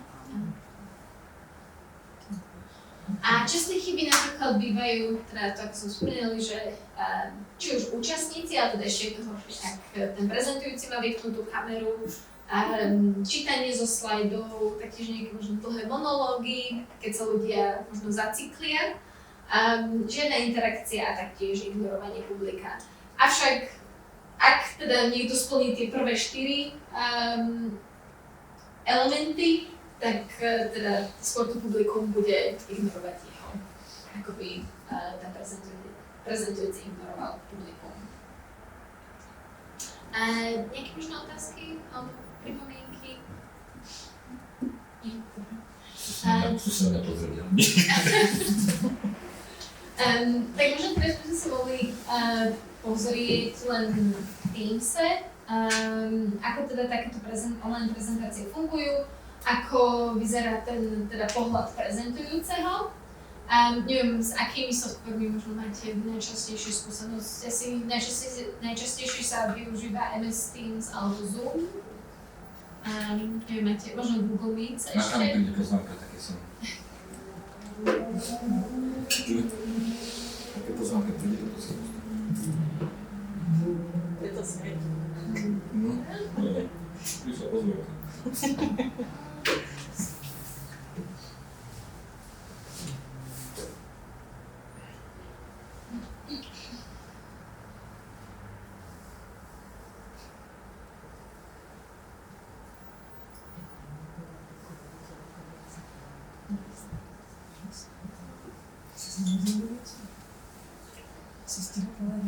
Využijem túto tichú pauzu, že možno, že sa príliš, teraz nemyslím tu konkrétne, že sa zaberáme tým, ako vlastne udržať tú pozornosť toho publika. A chýba mi ten prvok tej motivácie, pretože to publikum by malo byť motivované už samo o sebe. Povedzme, potrebujem niečo vedieť, pretože je mi to prospešné. A ten prednášajúci nemusí byť vždy len showman, on by mal byť prevažne vlastne odborník, to znamená hovoriť veci, naozaj veci, aby to bolo prospešné pre to publikum, pre to auditorium, či už online alebo naživo. Takto máme skôr my starší. Idem do niečoho, čo ma zaujíma a čo už poznáme. Tým pádom už na začiatku viem, že ma to zaujíma a budem to počúvať. Nebudem sa rozptýlovať zbytočnosťami. No akože súhlasím s tým, čo hovoríte, ale na druhej strane, keď vás to zaujíma, máte okolo toho veľa načítané. A možno chcete také, ja to poviem, že nejaké nuancy, na čo ste zvedali. A to vlastne tie neprídu a dostanete všeobecný tých, ktorý už viete, to niekedy sám môžete urobiť. Potom človek si to precvičí. Škoda času. Viem, čo sa ide využiť.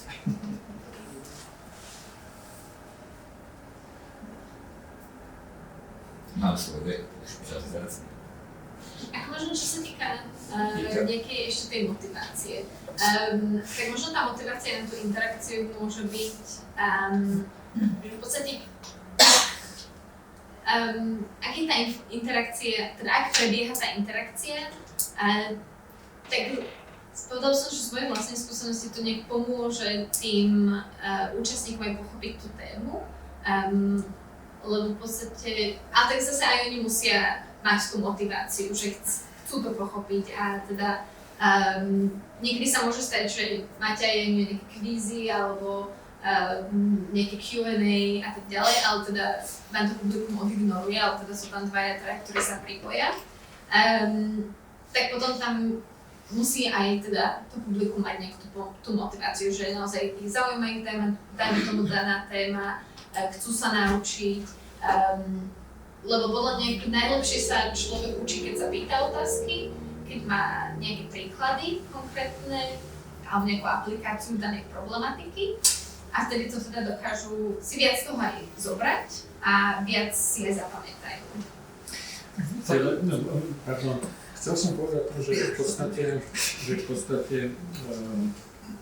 ak by ten prednášajúci, kde my vlastne hovoríme, že on by sa mal usmievať, mal by nejak vyzerať a tak ďalej, mne by bolo celku jedno, ako on vyzerá, ako sa usmieva, aj keby ten obraz jeho zmizol, ale je pre mňa potrebné, alebo teda dôležité počúvať, čo je obsahom, ako to, čo hovorí, tá odborná stránka. Lebo aj on nemusí byť vlastne univerzál a povedzme môže byť, poviem to tak, škaredý, môže byť nedokonalý v iných tých, ale môže hovoriť veci a naozaj fungovať. Áno, ako vtedy, ak vás tá téma napríklad ak hovorí, dajme tomu, že k téme a že naozaj je odborník a vás to aj zaujíma tá daná problematika, tak to je ako v podstate ideálny scenár. Ale taktiež napríklad sa môže stať, že ak ten prednes toho prednášajúceho je nejaký monotónny alebo nudný, tak môže vás zaujímať akkoľvek chcete. Jednoducho možno po nejakej polhodine alebo po 20 minútach vás to prestane baviť, lebo nebudete sa dokázať na to sústrediť. To sa napríklad stalo mne s tým nositeľom Nobelovej ceny, že je to zaujímalo. Chcela som teda vedieť, o čom bude hovoriť a o čom hovorí, ale tak tým, že to bolo celé ako monotónne, on bol odborník, vyhral Nobelovú cenu, takže musel byť odborníkom naozaj v tej oblasti. Ale teda ten spôsob toho prednesu to spektrum je rozmanité, že každému niečo chýba. A keď nedá sa nikdy vyhovieť, každý sme iný. No to, áno, to vidíme. Áno, to je, že každý sme iný, každý nejaký iný súbor vedomostí a skúseností, ale je to aj na generácie. Áno, je to aj generácie. Čo máte X, Y, Z, generácie a my sme tu nejaký, čo sme tu, X, čo sme tu. A Z-kom budete inak prednášať ako X-kom. Áno, samozrejme, ako aj to je iné. A preto, tak čo som spomínala minule, že je dôležité vedieť kto je vaše publikum. Áno, to publikum, jasné.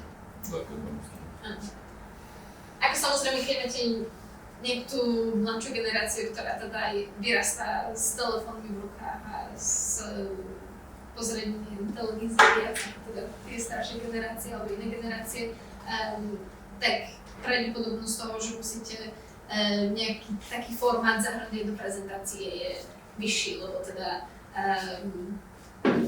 je to pre nich zaujímavejšie a taktiež. Sociálne siete vyvolávajú predsudky a s tými predsudkami sa potom žije, funguje a očakáva sa a generalizuje sa.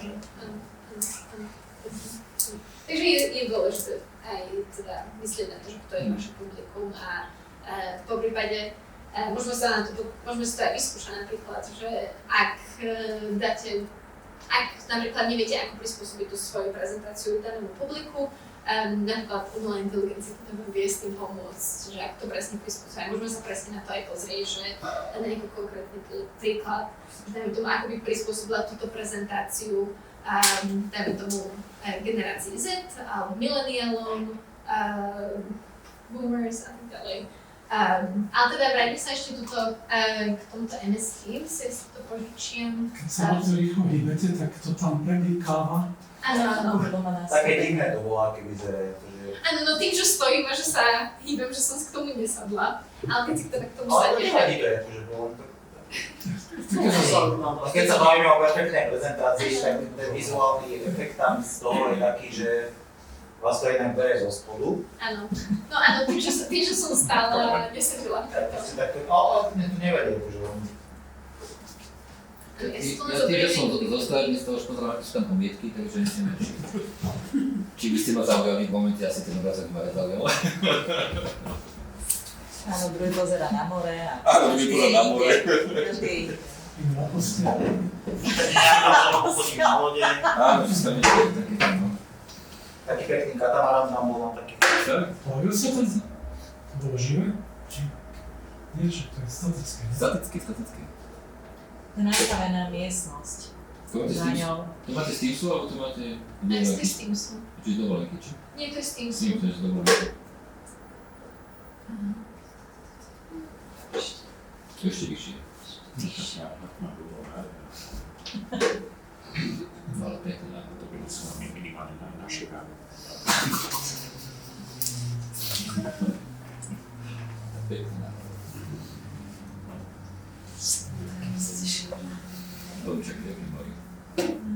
Takže ideálne by bolo, teda aby vám bolo vidieť aj ramena a tak v podstate takéto množstvo tela, dajme tomu. Aby ste približne mali hlavu teda v strede. A teda ak sa pozrieme na tie rôzne pozadia, ktoré tuto sú napríklad automaticky teda v tom Teamse, ako som hovorila, veľmi veľa ich je takých farebných, ktoré teda nie je príliš vhodné používať, jedine ak dajme tomu máte nejaké tímové stretnutie, ktoré je teda neformálne, možno niektoré týmy mávajú, dajme tomu v piatok, majú dajme tomu nejaký kvíz, alebo teda sa stretnú, aby si podebatovali a tak ďalej, tak vtedy je to možno ideálne si to tak nastaviť, niektorí sú dokonca aj animované, takže sa to hýbe. Ja najčastejšie teda využívam toto pozadie, ktoré teda vidíte, že je to relatívne jednoduché, máte za sebou bielu stenu, na jednej na druhej strane máte nejaké rastliny, takže nie je to také rušivé. Veľa ľudí taktiež využíva tieto tiež prázdne izby, akoby niečo také abstraktnejšie, taktiež to nemáte veľa rušivých elementov. Potom tu máte taktiež nejakú izbu alebo nejakú miestnosť, taktiež jednoduché rastliny na jednej strane, stavbu na druhej. Po prípade môžete si stiahnuť nejaký obrázok a to si ho viete nahrať. Alebo teda ak nemáte za sebou nič také rušivé, tak môžete využiť iba teda nejaké to rozmazanie toho okolia. Ako v podstate nevadí to až tak, ale teda reálne to okolie je dosť rozmazané. Ale napríklad ak za vami chodia ľudia, tak stalo sa mi na niektorých stretnutiach, že členovia rodiny, teda tam ste videli, že chodili v pozadí a keď napríklad on tu detekuje nejakú tvár, tak taktiež sa to akoby zaostrí, že potom ako vidíte v pozadí, ako chodia ľudia, ale to taktiež môžete vidieť, aj keď máte nejaké iné pozadie, akoby nejaký obrázok a niekto tesne za vami prejde, tak taktiež sa tam zobrazí v podstate tá osoba, ako prechádza. Takže ak viete, že budete prezentovať, je vhodné, ak máte napríklad niekoho doma alebo kolegov, ktorí by mohli za vami chodiť, tak keď musím povedať, že mám stretnutie teraz, aby aj oni vedeli, že dajme tomu, aby nechodili príliš tesne za vami, alebo teda ani, aby za vami náhodou nechodili pýtať sa nejaké otázky a tak ďalej. A taktiež, ak prezentujete, tak je dobré si nastaviť mód nerušiť, ale často ten sa nastaví aj automaticky, takže vtedy vám, ak prezentujete nejakú prezentáciu, tak aby vám nevyskakovali nejaké upozornenia alebo maily, že vám teda prichádzajú, aby to nerušilo, a taktiež teda, aby účastníci nevideli nejaké teda vaše súkromné správy. Takže to je jeden element, už sa vrátim k tejto miestnosti jednoduchej. A teraz keď sa pozrieme, ešte si tu môžete nastaviť napríklad aj, aby sa vám prispôsobilo nejaké to svetlo, takže keď si to zapnete, tak ten obraz je trochu svetlejší. A napríklad vie, že na Google Meet, tak tam si viete nastaviť napríklad aj presne ten kontrast a tú intenzitu svetla. Keď sa pozrieme potom presne na to prezentovanie, tak vždy si môžete vybrať rôzne módy, ako zdieľať obrazovku. Buď viete zdieľať teda celú obrazovku a teda všetko účastníci budú vidieť, čo robíte na tej obrazovke, keď je napríklad prepínate okná. Potom napríklad môžete zdieľať iba nejaké dané okno, takže to je táto možnosť window, ktorú keď si napríklad vyberieme, tak tu máme všetky otvorené okná, ktoré máme. A napríklad, ak si chcem otvoriť prezentáciu, tak teda ja to nevidím, lebo teda to okno mám nastavené tu, na tejto druhej obrazovke. A teraz vidíte, ak sa to zobrazuje v podstate takto. Ale v podstate na tom okne, keď to zdieľate, tak je tak červene oranžované, takže vždy vidíte, ktoré okno zdieľate. Taktiež sa vám zobrazí, neviem, ako vám to tu môžem ukázať, ale taktiež sa vám zobrazí ikona, kde vidíte svoje video a tam vám aj vyskočí, teda keď napríklad sa niekto prihlási, tak tam budete vidieť, že sa niekto hlási. Pokúsim sa možno toto presunúť.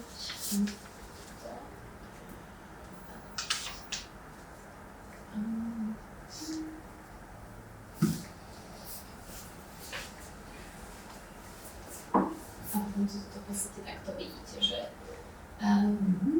si viete aj, ak si chcete zapnúť mikrofón alebo stlmiť si mikrofón, taktiež tu máte možnosť. Ja som si teda zvykla mikrofón, aby sme tu nemali ozvenu.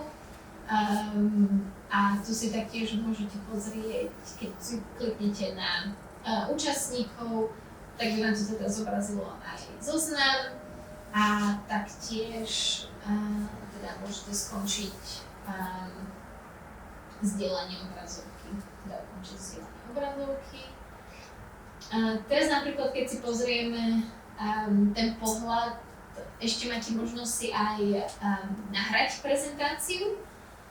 A teda si môžete nahrať nejakú prezentáciu priamo z vašho počítača a tam teda budete mať potom a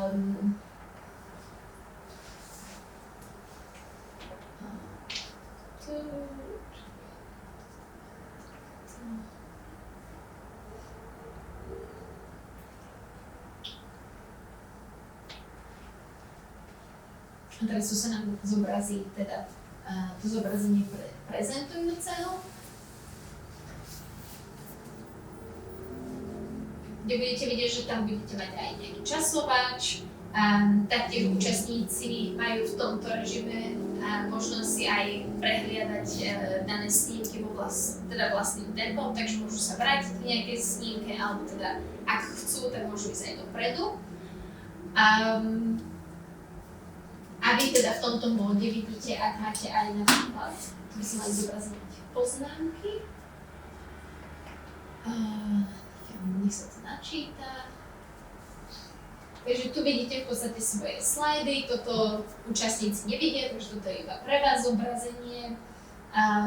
Taktiež teda vy si to tu môžete dopredu prehliadať, čo nasleduje, aby ste vedeli teda, na čo sa pripraviť. Možno ak viete, dajme tomu, že po nejakom slajde chcete dať prestávku, tak viete približne teda za koľko slajdov to príde.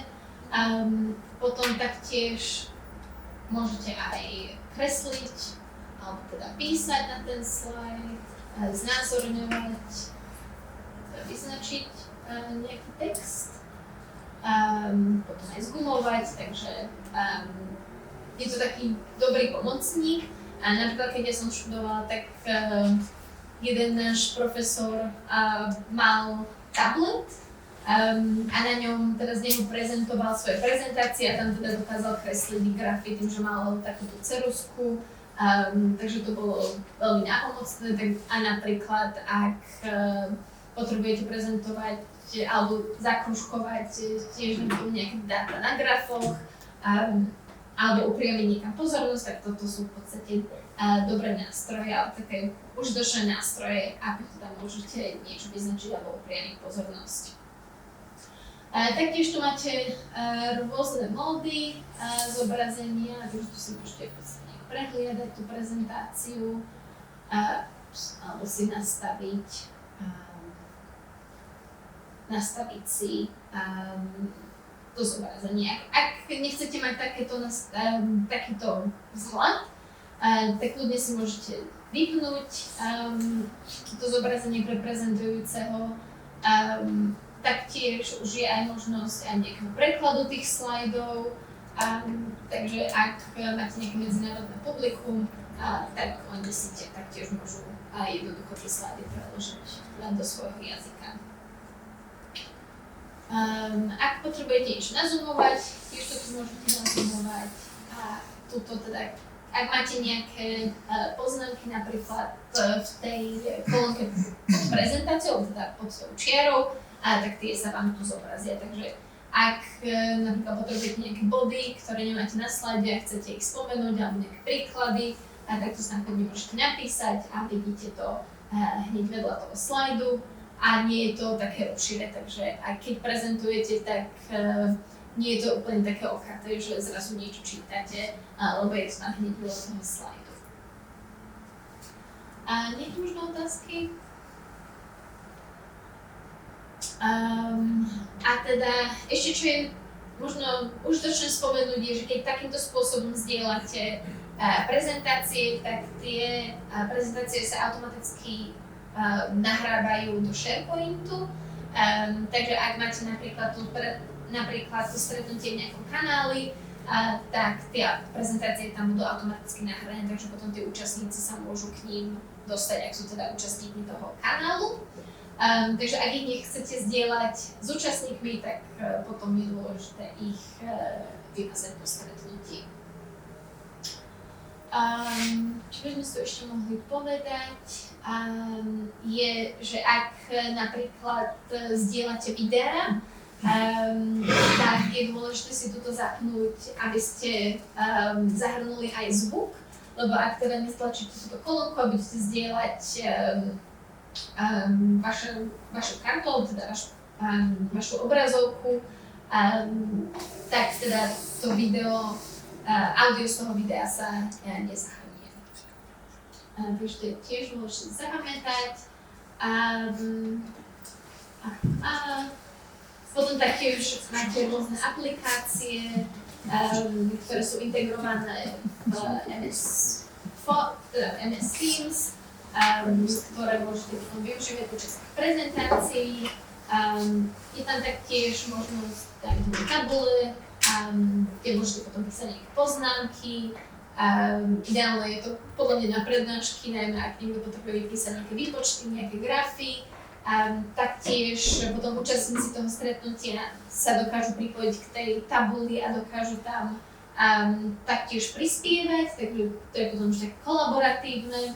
A taktiež teda sú to aj rôzne iné aplikácie, ktoré môžete využiť.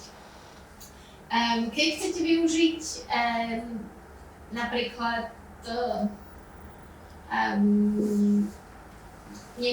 alebo ak chcete účastníkov rozdeliť do menších skupín, tak môžete tuto využiť možnosť rooms, alebo teda miestnosti, ktoré teda rozdelia účastníkov automaticky do menších stretnutí alebo do menších hovorov, kde môžu, dajme tomu, prediskutovať nejakú problematiku, ak im zadáte nejakú úlohu, tak oni to môžu v týchto skupinách riešiť.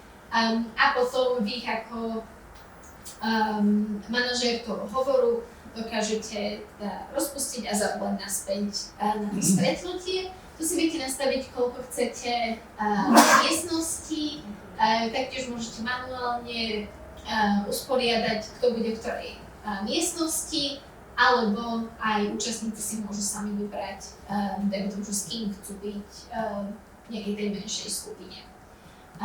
Takže to je tiež ďalšia možnosť, ako využiť stretnutia. Ak chcete zdvihnúť ruku, tak to je možnosť teda zdvihnúť ruku. A keď napríklad viac ľudí sa hlási, tak teraz vám to už ukazuje v podstate to poradie, v ktorom sa ľudia hlásili, takže vidíte, už sa nemusíte pýtať, že kto bol prvý, lebo tu vždy máte potom jednotku, dvojku, trojku a tak ďalej pri tej ruke. A taktiež máte rôzne reakcie, ktoré môžete použiť, teda palec hore a teda nejaké iné. A napríklad na Zoome, tak tam je aj možnosť si dať alebo nastaviť si akoby taký status, že ste mimo, napríklad, že ste si išli zobrať kávu, alebo teda, že ste mimo počítača, takže ten organizátor tedy vie, že vás nemusí vyvolovať, lebo teda pri tom počítači nie ste. Často sa stáva, že počas nejakých konferencií alebo stretnutí sú coffee breaks, teda nejaké pauzy na kávu, na občerstvenie, alebo teda iba nejaká prestávka a vtedy si teda tí účastníci zapnú, že teda som na tom coffee breaku, že som na tej prestávke a potom aj ten prezentujúci vidí, že ako sa ľudia vracajú, že či už sa všetci vrátili, alebo teda na koľkých ešte čakajú. Taktiež máte možnosť písať správy, ktoré teda prídu všetkým účastníkom. Avšak ak by ste chceli písať nejakým konkrétnym účastníkom, tak si môžete nejaké súkromné správy, tak potom tu máte v podstate zoznam účastníkov a pri ich mene by ste mali kolónku chatu a tam ich môžete priamo napísať. Napríklad v Zoome tam je to nie priamo integrované, že sa vám neotvorí akoby nejaké nové okno, ale teda priamo akoby na tom stretnutí. Si môžete zvoliť, že či budete písať jednotlivcovi nejakému, alebo teda či chcete, aby sa tá správa zobrazila každému. V Zoome je taktiež možnosť mať Q&As, alebo teda iba písať otázky a nemôžete tam v podstate odpovedať v tom čete, ale je to teda iba na kladenie otázok. Potom ešte možnosť. Ešte možnosť je aj taká na stretnutí, že môžete dať vzdialený vstup nejakým iným účastníkom. Takže ak dáte vzdialený vstup alebo umožníte vzdialený vstup niekomu, tak on sa teda bude vedieť pohybovať kurzorom na vašom počítači a teda bude vedieť ovládať váš počítač. To je vhodné, alebo sa to využíva najmä, ak máte nejaký problém so svojím počítačom a IT, alebo teda zamestnanci informačných technológií potom vám dokážu takto nejak pomôcť, alebo teda vyriešiť váš problém.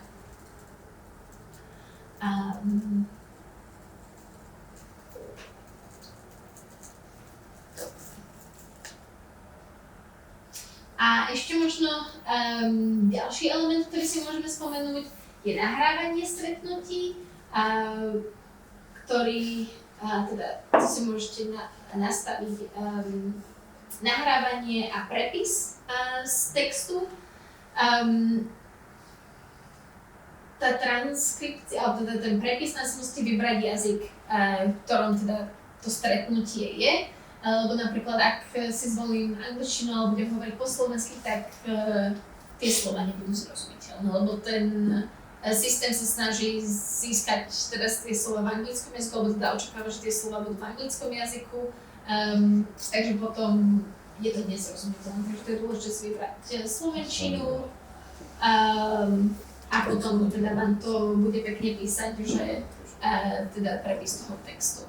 Niekedy sa môže stať, že to úplne nezachytí nejaké detaily, ale je to relatívne napomocné a taktiež vám zadáva nejakú tú časovú stopu, aby ste sa vedeli, dajme tomu, vrátiť aj vo videu k danému bodu. Ak máte napríklad Copilot integrovaný v MS Teams a nahrávate, tak Copilot vám spraví aj sumár z toho stretnutia, kde presne zaznamená, kto hovorí čo, aké sú hlavné body, aké boli hlavné body v diskusii a taktiež vám potom aj v tom videu znázorní, že kto kedy hovoril. Ak presne viete, že tento kolega niečo spomenul v tejto asi minúte, tak viete sa presne k tomu vrátiť a naozaj vám to pomôže jednoduchšie si nájsť to, v čom sa chcete vrátiť. Dobre. Dá možno niekto nejaké tipy, triky? Na čo, na to? Áno. Alebo pri meetingu.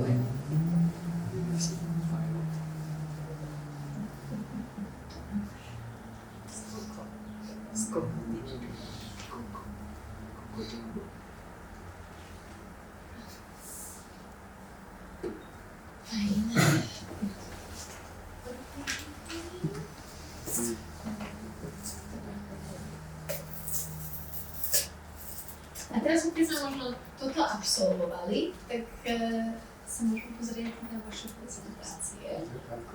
A predtým, ako sa posunieme, dajme tomu ostatným iným aplikáciám. Viem, že niektorí ste mi poslali prezentácie, takže nech to vycímate. Aký máte počítač? Apple? Áno. Ale kľudne, ak máte USB-C alebo HDMI. Čakajte, ja sa chcem zložiť to myslím. Aby si chcel magnézium, tak to môžem dať. Chceš magnézium? Potom to je.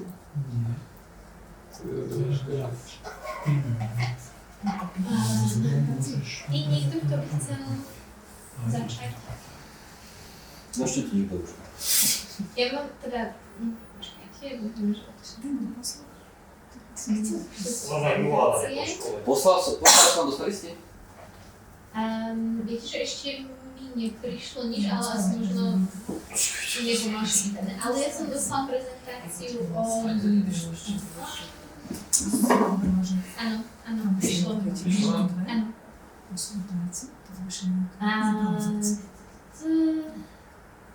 Prišlo mi od pána Jantošoviča a od pána Januša. A teda, teraz vás. Chcel by niekto začať? Áno. Ešte tiež Juraj. Áno, pozriem sa. Vypáme to. Áno. Asi? Áno. Áno, prišlo mi to. Čiže vyskúšajte, čo vám ide zobrať. Áno. Lebo možno vám to aj nepôjde otvoriť. Keď máte ten Apple.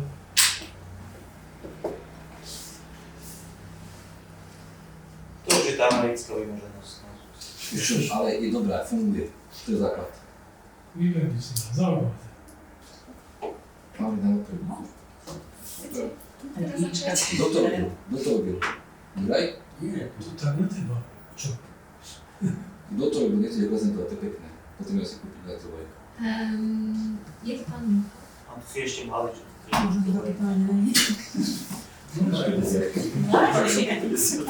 nie je na dobrovoľnej báze.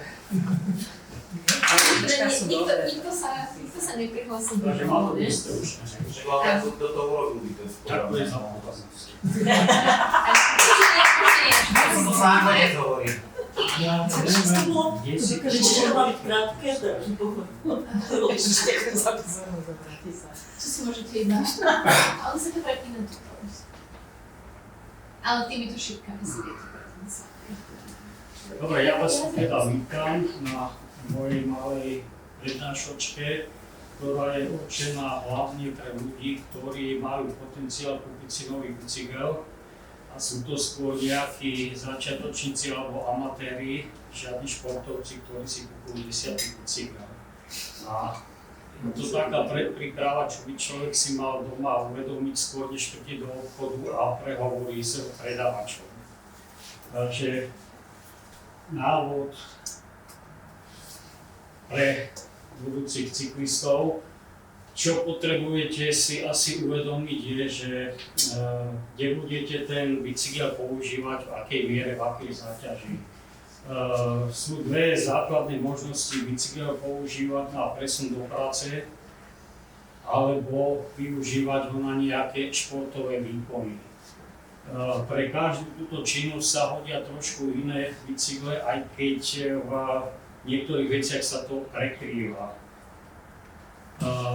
Druhá vec, čo treba vedieť, v akom teréne, v akom prostredí chcete bicyklovať. Podľa toho je bicykel, odolnosť jeho výbava vždy trošku špecificky upravený. Zase platí, že sú nejaké rozmedzenia, kde sú veci, ktoré sú podobné.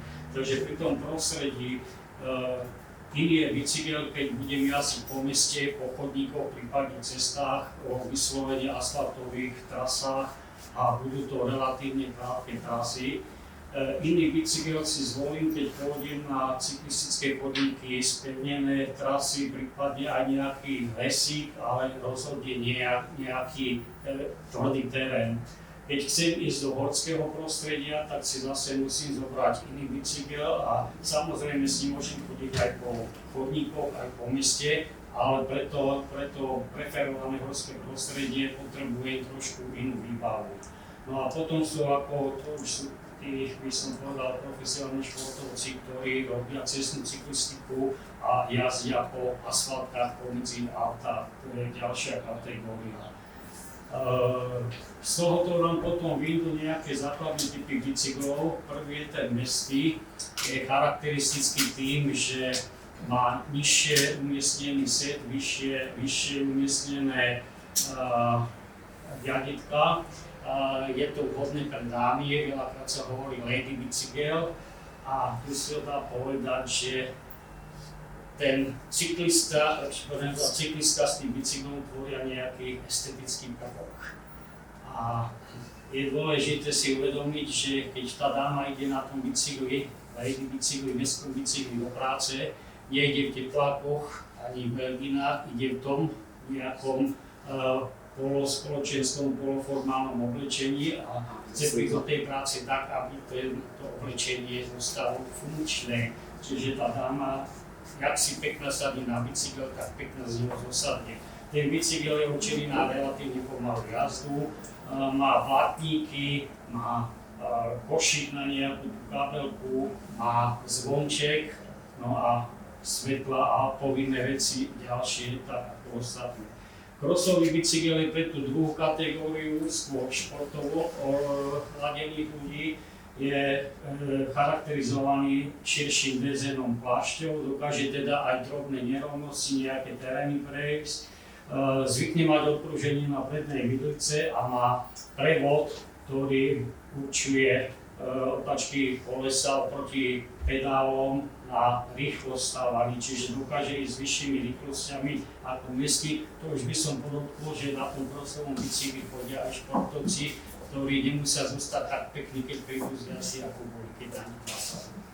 Horský bicykel je určený potom už do horského terénu, čiže vyššie prevýšenia a menej rovné, menej hladké povrchy. Tomu sú prispôsobené jeho kolesa, čiže plášte sú široké, majú väčšie tzv. Trapáky, majú odpruženie aj predu, aj vzadu, lebo ten cyklista dostáva to, aj jeho chrbtica, to jeho telo dostáva zabrať na tých skokoch a má prevody, ktoré umožňujú aj prevodu pomáhať, čiže silový prevod, takže on keď potrebuje nejaký strmší kopec vyviesť, on nepotrebuje rýchlosť, on potrebuje silu v tom kolese.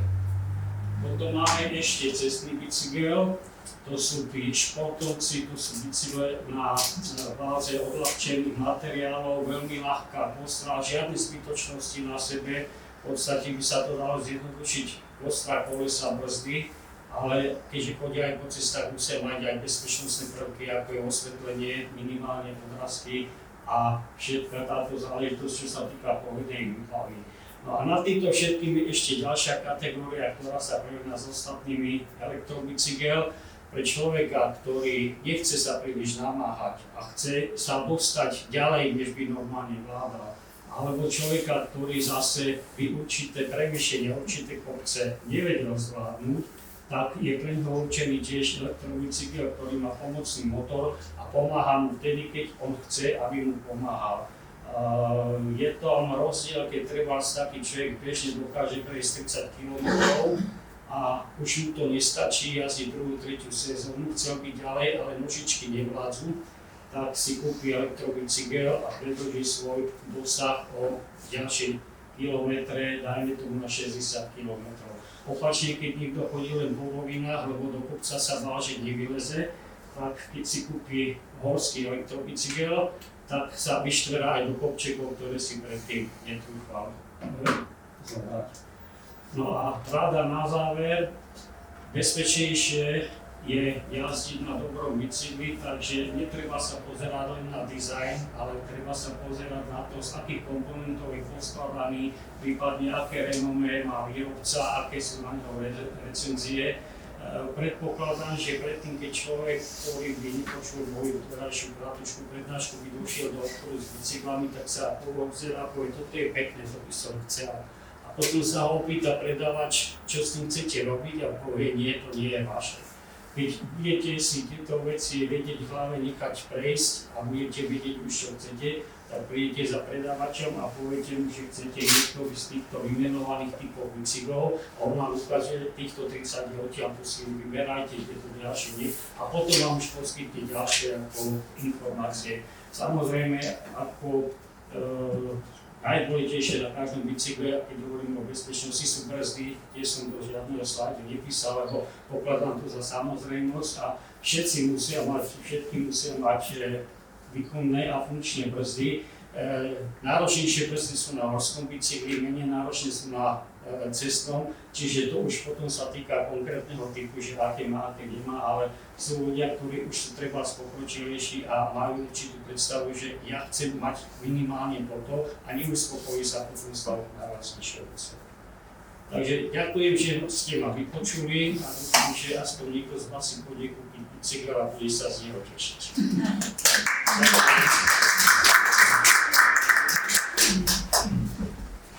Kedy ste bol naposledy na bicykli?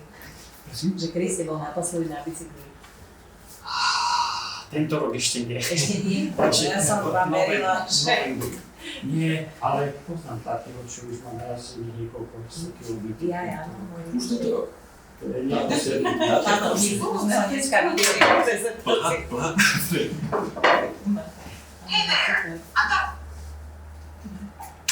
Ďakujem veľmi pekne. Ospravedlňujem sa, že som vás tak prvého vyvolala. A bola to veľmi zaujímavá prezentácia, zaujímavá téma.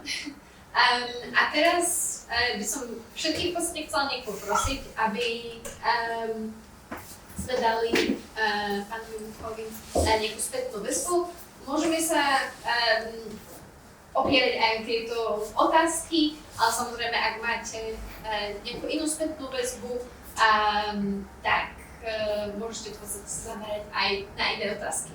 nie len tie, ktoré sú tu. Možno, ak by sme začali s tým, že čo sa vám páčilo, alebo teda čo vás upútalo na prezentácii. Taký jeho prejav bol Príjemný bol, áno, bol príjemný, bol taký bez stresu, ja by tu prednášal.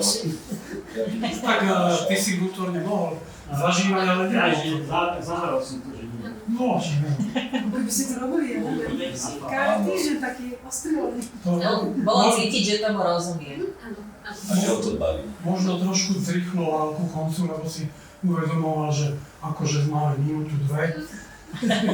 Čiže to nebol ja som si to... Toto, že táto minútu 2 sa nedá nejak... Nedá sa nič vlastne. Téma je širšia samozrejme, ale akože... Ale v rámci domácej úlohy to bolo. Áno, ja súhlasím v podstate s tým, čo vaši kolegovia povedali. Aj možno, ak ste boli v strese, tak dali ste to najavo, mali ste ako sebavedomé vystupovanie, je vidno, že danej problematika alebo témy sa rozumiete a že vás zaujíma. Možno, čo by ste odporúčali možno zlepšiť, alebo teda nejaké... Viete, že to je také, že ja mám tiež tam prezentáciu potom, potom si môžeme tam pozrieť, ale tým, že sme všetci nad 50 rokov, tak nás už obrázky moc zaujímajú.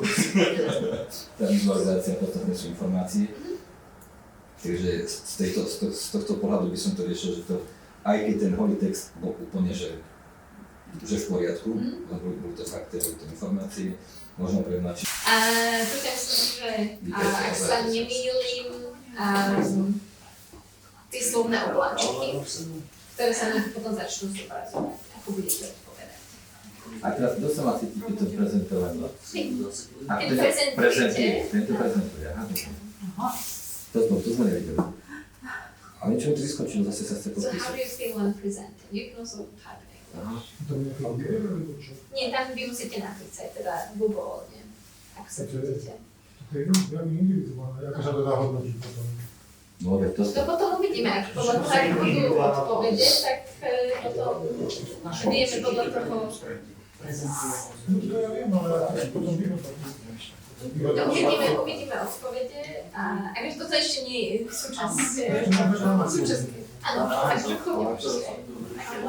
To je taký ten brainstorming, čiže sa to volá brainstorming. Áno, brainstorming. Rozumiem, môžete dať ešte raz ten QR kód? Áno.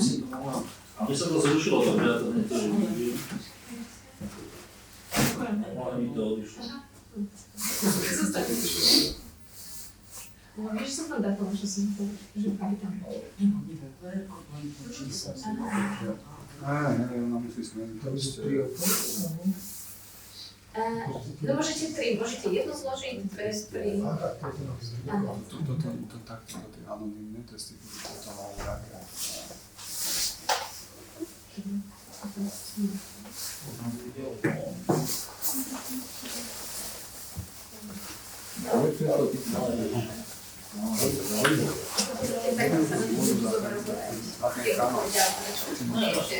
A to na základe toho, čo teda vaše obecenstvo odpovie, tak potom o tom v podstate viete aj odviesť nejakú diskusiu. Napríklad táto otázka by mohla byť zameraná aj na to, že aké máte očakávanie od dnešnej prezentácie, čo dúfate, že sa naučíte a tak ďalej. A potom v podstate môžete sa na to pozrieť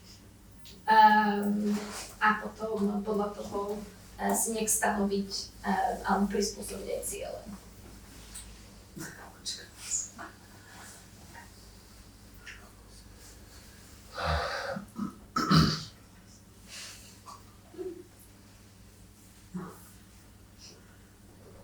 Áno, takže vidíme, že máte, ale tak celkovo tie pocity sú zmiešané, s niektorí sú v strese, majú zrýchlený tep, niektorí majú trému teda.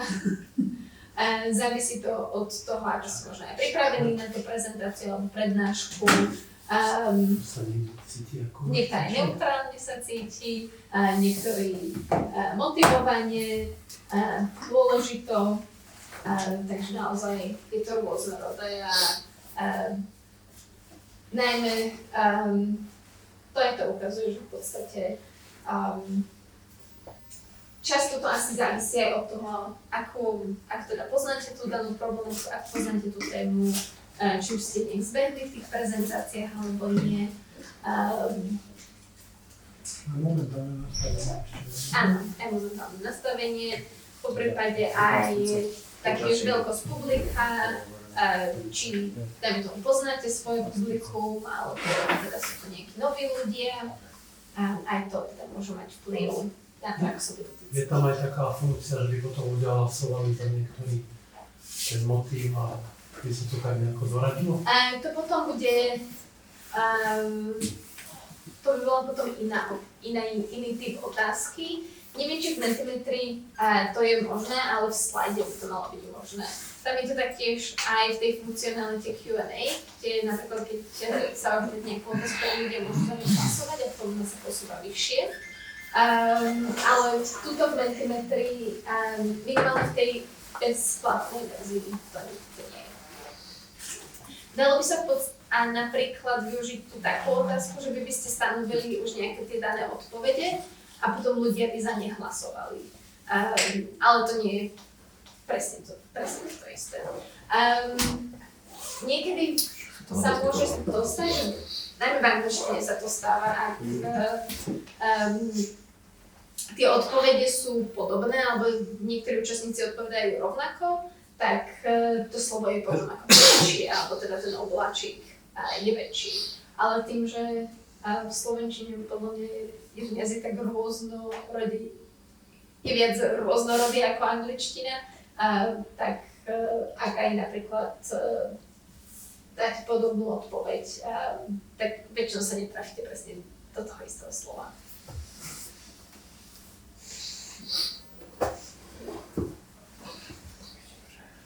Tu je ďalší typ otázky.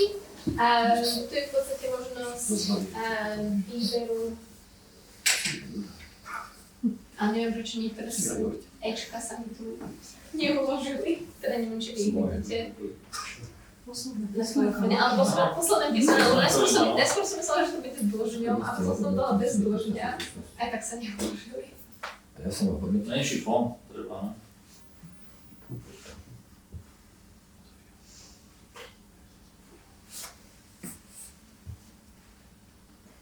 No, vlastne, že to prvom to...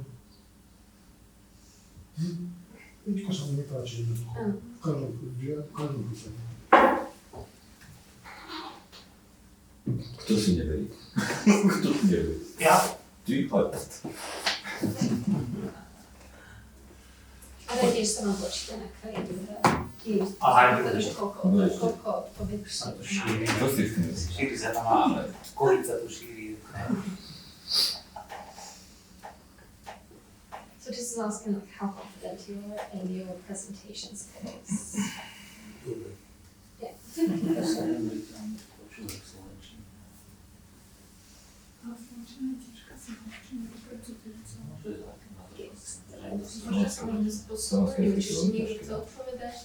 Nemčina hneď za ním, ne? Čeština ešte. Čeština sú veľmi ďalšie jazyky na záver. Napríklad, čo robíte počas online meetingu, ktorý vás nebaví? Sú francúzštine. Aj keď zložitá. Áno? Áno. Ale ja som to nezapomenul. To sa dobre učíš, ne? Hej. Čo robíte? To je aká otázka? Dobrá. To sa nepriznám predsa, ne? Vždy dávam pozor. Tak nemusíte, nebudem vedieť, kto odpovedá, kto je vaša odpoveď.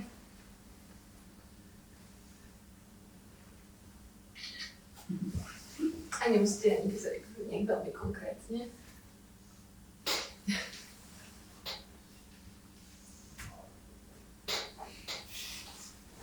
A tieto odpovede presne znázorňujú to, že čo všetko ľudia môžu robiť, ak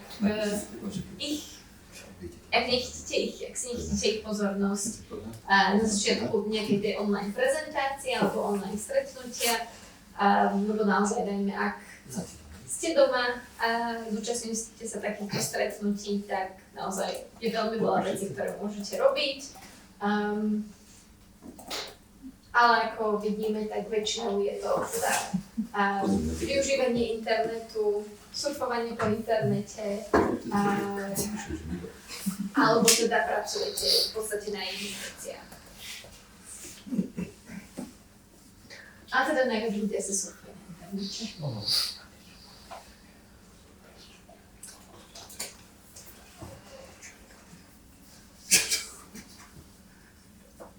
Toto je napríklad typ otázky, kde musíte uhádnuť správnu odpoveď, ale teda je to na číselnej škále.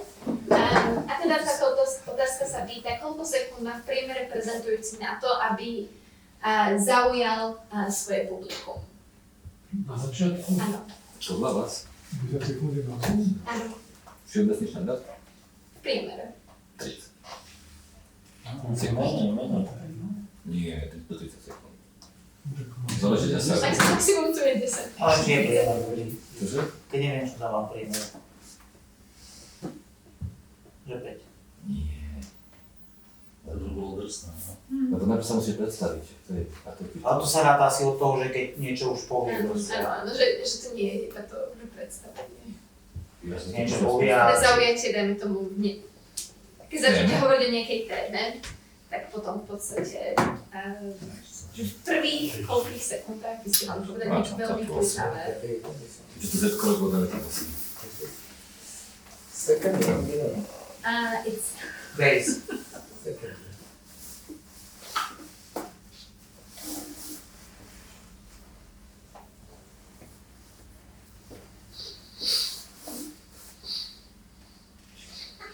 A tu sa vám teda zobrazuje tá distribúcia toho, ako ste odpovedali. Môže ešte niekto odpovedať, to je z 18.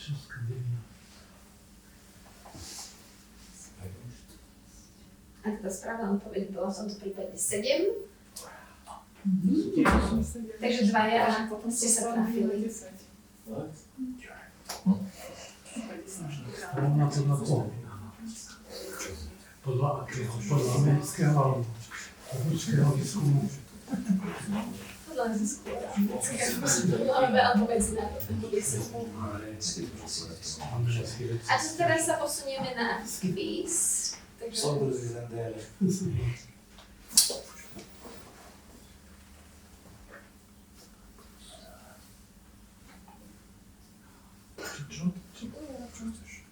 To bude quiz.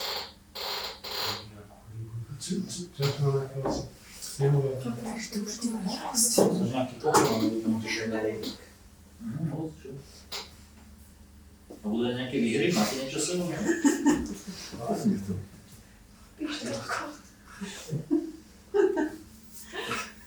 To je doma sa proti medveďom, čo bolo počuť. Napríklad. Zasla tu od kolegov. Ja mám veľkou psík, tak to sa hodilo. No tak musíš sa snažiť. Píš to nepovie. No, dobre, pomôžeš taká lepšie. No to je taká univerzálna, taká slovenska. Alebo na hokej, na futbol. Dobre, takže 13. Čo tam máme? Kvíz. Ide o čas. Neviem, čo tam je sa nevšimnúť.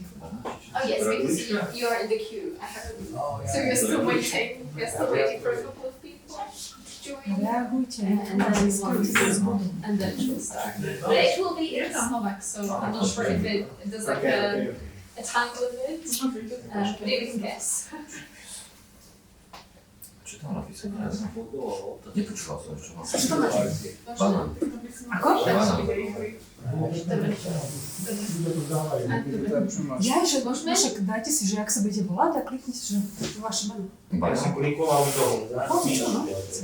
Lebo teraz čakám ešte teda na niekoho, kto sa chce ešte A išlo by to tak, že to budeme ovládať cez mobil a tam budeme hrať na obrazok? No ten To už čo, o každom obrazu. Aha, teraz. Môžeme? Dobre, mám speech. Sa sústredite, lebo neviem, čo bude časovať. Sústredím sa. Ideme. Dobre. Za rýchlosť dostávate extra body. Dobre, a teraz máte na telefónoch vašu otázku.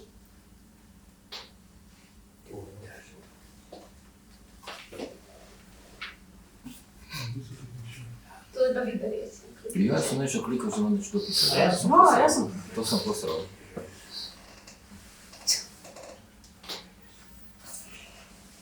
Výborne. Aj ostatné body sú teda dôležité, avšak aby sme si mohli efektívne pripraviť nejakú prezentáciu, či už aj tú štruktúru, presný aj obsah, tak je dôležité najmä, aby sme poznali svoje publikum, lebo teda ako ste teda aj mali tú prezentáciu o tých rôznych generáciách, tak na základe aj toho môžete prispôsobiť presne tú štruktúru, ako vám prezentácia vyzerať, či už aj tie informácie, ktoré zahrniete.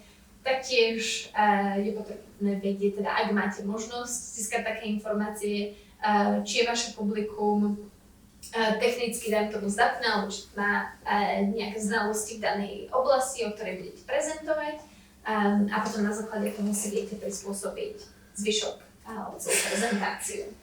Ja s týmto nesúhlasím. S čím? Lebo ja robím prezentáciu, to znamená viem, čo chcem odprezentovať, nejakú oblasť, to znamená za prvé si pripravím text a potom až v druhom rade teda aha, to publikum asi také, tých zavolám, tých nezavolám, tam dám inzerát, nedám inzerát, takže s týmto fakt nesúhlasím. Ale keď napríklad niekto vás pozve prednášať niekam, tak potom vy si nevyberáte, aké budete mať publikum. No áno, ale zase viem, o čom budem prednášať, áno. Tak zase hneď prvé musím si pripraviť prednášku, ten text. Áno, ale dajme tomu, že viete oblasť, alebo viete tému, ale tú tému musíte prispôsobiť potom nejak tomu publiku. Takže toto nie je v podstate, že akoby Ja, tak potom bola zle položená otázka. Áno, to je zle položená. Zle položená otázka. OK, teraz pri príprave prezentácie. Nie. Procese prípravy som dal. Ja som tiež išla len po ako si to počula, ale tiež mi to práve preto som sa ako tak zháčila, že... Ja som sa tak ale... Možno sa ak si skúsite na to budeš Ja som bol tiež z srdce, ale... Dobre, to pravda, že iné keď... Vyšiel svietiť. Iné keď... Nebudeš si pripravovať slajdy. No, ale by som mal určite proces prípravy prezentácie. A nie... Sme exaktní, sme generácia exaktných. A viete čo, mohli by ste sa vrátiť cez ten...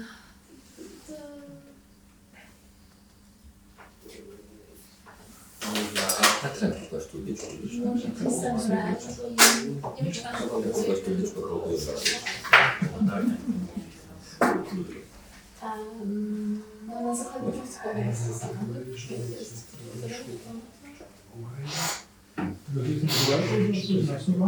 áno, možno, že sa to nájsť. A to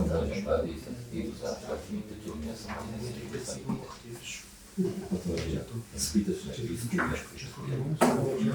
A dobre. To som nestihol. Dobre.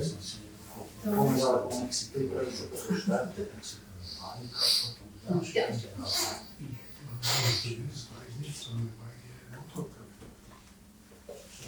Už to ide.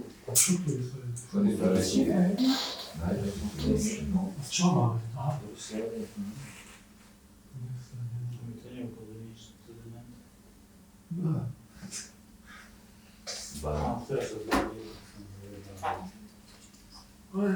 Aha. Však to len prečítam ten text za tých pár sekúnd, až to skončí. 2 sekundy to bolo. To je toho Reklamácia, to proste neuznávané. To ne, ale potom by si to niekto našiel na webe, vieš. No ale Si to možno dočítala, až to skončí. 2 sekundy to bolo. Tam to je na toho. Záleží, To som tu centru delali. No, berieme všetci, dobre. Radi náš na telefón. Počkaj, toto. Nejaký čas Android, hej? No to je jasné, to chodí pomerne ten čas. Tam vám bolo vyskúšať, že aj predtým, ako sa ešte zobrazí. Ale tak toto sa minimálne zobrazí, tak asi... ale to nikdy nevyklikám túto nejako dobre. Počúvaj, keď si to známe kúpiť čínsky auto, tak to je super, ako privítaš. Čo si to kúpal za čínsky šmej? Čínsky auto zaradej. To sa tretia otázka, get ready, play, respond quickly, ešte nič ani, že si dá 5 Ne. Prečo je očný kontakt dôležitý? Teraz.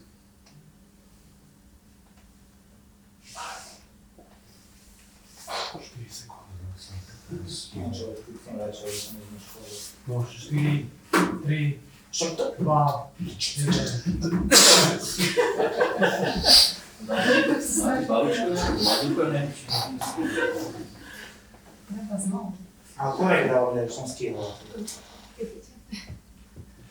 Dobre, takže naozaj očný kontakt pomáha nám budovať dôveru a pozornosť tiež. Ale aj tam je to bolo, že no, v pohode. Mohlo by to odhľadávať posledné 3 sekundy. Lebo čo sa človek pozerá tu? Veľmi vám to tam asi Dani sa pozerá sa do telefónu, lebo to už pôjde. Ale vás Ale to tam nepovie, je, keď že ste je skôr pozorná. Čo pomáha pri nervozite? Čo pomáha? Kúsať si nechty.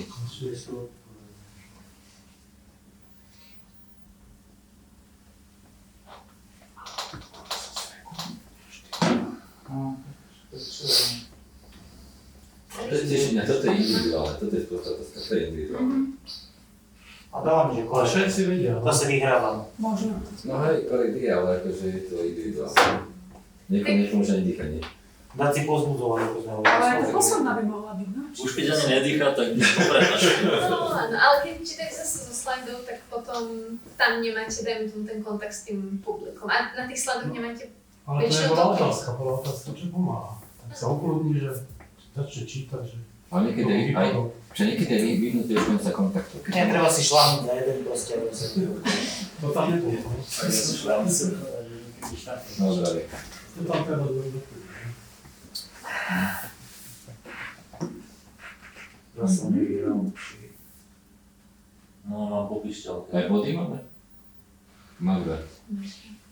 To je preto, lebo tu jeden mi nezobral tú otázku, inak by som vyhral. Ja by som tiež vyhral, lebo som tiež vyhral, lebo som... Gratulujem.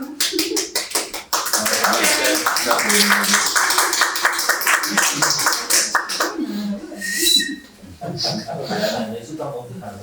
Posledná. Všetky sú nie sú správne a som skoro posledný. 2200. No, to je jedné, no.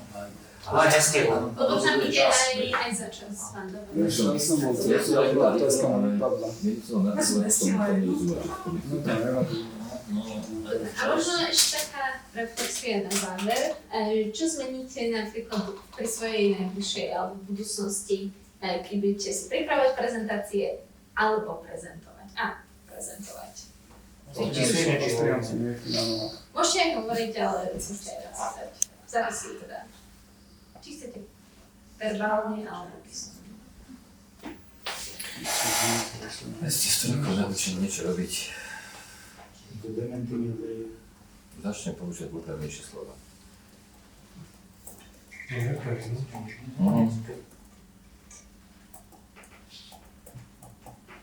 Vulgarizmy akej?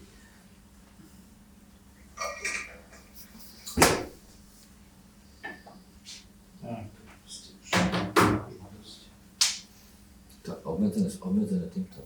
Jaj, nedá sa. Mhm. Veľa písať. No. Ale môže to byť viacej odpovedí.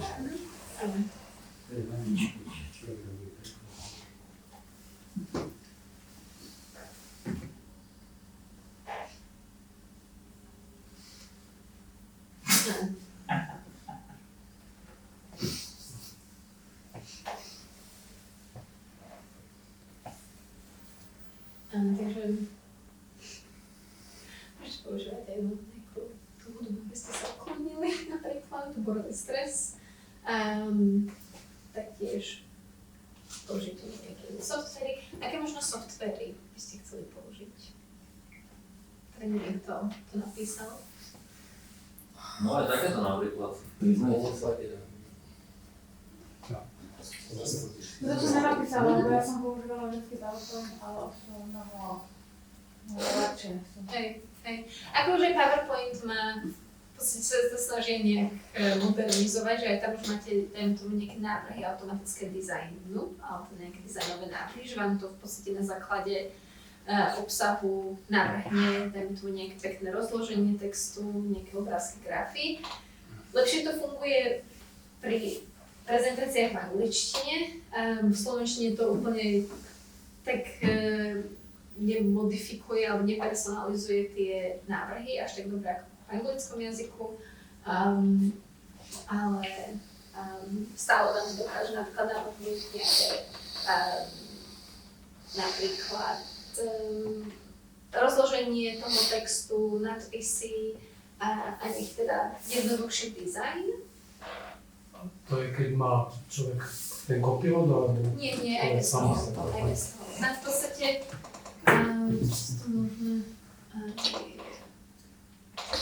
keď je do tej kolónky, že design, tak tam úplne na konci sú také, že ja to mám v angličtine, takže vlastne už design suggestions a tam ak sa mi to sem podarí. Yes.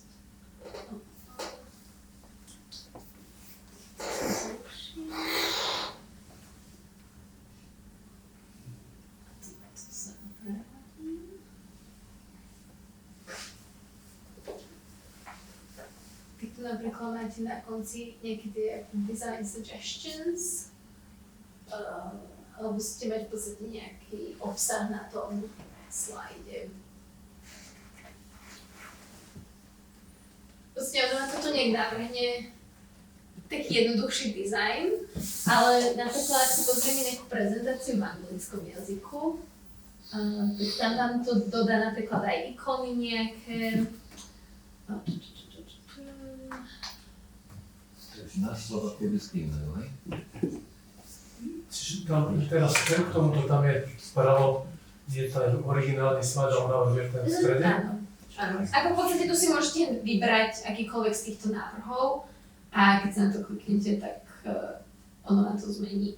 Ale napríklad toto, keď si dáme nejakú prezentáciu v angličtine,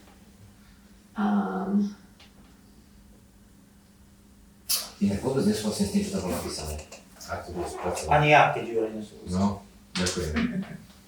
Mohol sa potom k tomu vrátiť? Ja vám to poviem, ja vám to potom skritizujem. Neviem, to bylo, ale skončilo. A v podstate toto vám to návrhne, dajme tomu rôzne takéto tie návrhy. Ak máte, no to je v podstate možno nejaká komplexnejšia prezentácia, ale pri nejakej inej, kde som mala napríklad nejaký zoznam, tak mi to tam predalo aj nejaké ikony, zmenilo. A vie to napríklad aj celú prezentáciu navrhnúť naraz, akože nejaký iný. Nie, je to iba po slajdoch sa to, ono to v podstate personalizuje. Jeden slajd dá do nejakej farby, do inej farby. Ako ono niekedy sa to, potom už si to zvykne zapamätať. A toto, čo vy používate, to je čo? PowerPoint. Áno. Napríklad tuto v tejto prezentácii, tak tu mi to napríklad podávalo takéto ikonky aj automaticky. Keď si tu dáme napríklad nejaké design suggestions. Ale tieto ikonky sú aj v slovenskom PowerPointe, si viete tam ložiť. Áno, ale to si musíte vyvkladať. Aha, tak je to, že to nevklada takého. Takže tu vidíte, že máte tu môže dať nejaké iné rozloženie. Ale ono to navrhuje v podstate tieto ikonky, takže tam dáme tomu, že si ušetríte čas, ak v angličtine teda máte prezentáciu. V slovenčine žiaľ, no to ešte to nefunguje tak dobre, ale vidíte, že je to celkom také nápomocné, že vám to pomôže urobiť tú prezentáciu zaujímavejšou. Keď to teda v angličtine ide, nedá sa to spraviť na to v angličtine a potom to dať premučiť. Áno, môžete to tak, áno. A nie je nejaký No potom... program čisto v slovenčine? Prosím? Či je nejaký takýto program len čisto v tej slovenčine, prípadne, že v češtine? No tam asi najlepšie je použiť nejakú tú umelú inteligenciu. V podstate ten notebook Ellen, tak tam vám tú prezentáciu robí aj v slovenskom jazyku. A tam nám to aj automaticky rovno navrhne, aj ten dizajn spracuje. Takže tam je to možné, že aj v slovenčine. tá stránka môže byť v angličtine, alebo teda tam môžete povedať tej umelej inteligencii, že v akom jazyku chcete ten output alebo tú prezentáciu, lebo vám to na základe toho napíše alebo preloží. Ale celkovo je to čisto zasa len v angličtine, hej? Ten program je, myslím si, že aj v slovenčine. Keď sa pozriem... Ktorý? Ten notebook len. Dá sa, to je na slovensky. Je to aj čisto Čiste môžete písať po slovensky, sú tam aj... Nepísať, ale ako ten program, že keď si vyberám niečo, že čo Že chcem toto robiť. sú zdroje, áno, napísané zdroje. Rozhovor. Ale to záleží od nastavenia, aké máte nastavené na PC-čku, ale neviem, že... Ja si viem, že niekde to mám po anglicky, niekde to mám po slovensky. Ale stalo sa nám to pekným, že Ale